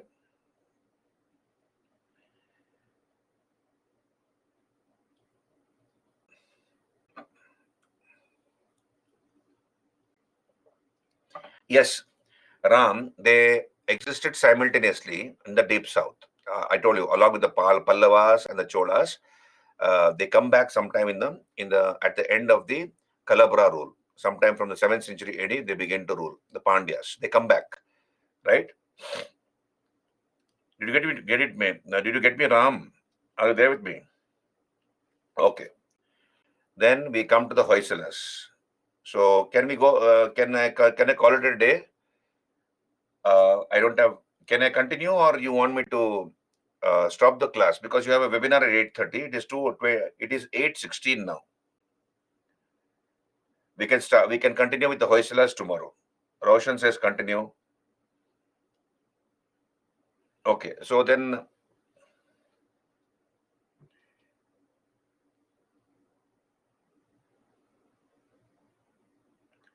No, Mauryas, it is rock. See, Mauryas were the ones who began to carve out caves, isn't it? Viharas were built by Ashoka and his grandson. Hurry, we will talk about it. Don't worry, right? So this freestanding structural temples, where the entire mountain has been carved into a hill, we find first in Vattuvan Kovil in Kalugumalai, Tamil Nadu. So initially we have temples built by the Pallavas. They're called mandapas. When I come to Pallavas, we'll talk about it. Then from mandapas, we have transitioned to rathas, okay, monolithic temples found at Mahabalipuram, belonging to the period of Narasimhavarman the First. Then from rathas, we come to freestanding structural temples. For example, the shore temple at Mahabalipuram, built by Narasimhavarman II. That is the first example of a structural temple, freestanding structural temple built according to the Dravida style, where an entire mountain has been, scooped out, where a temple has been scooped out from a hill. That is at Vattuvan Kovil.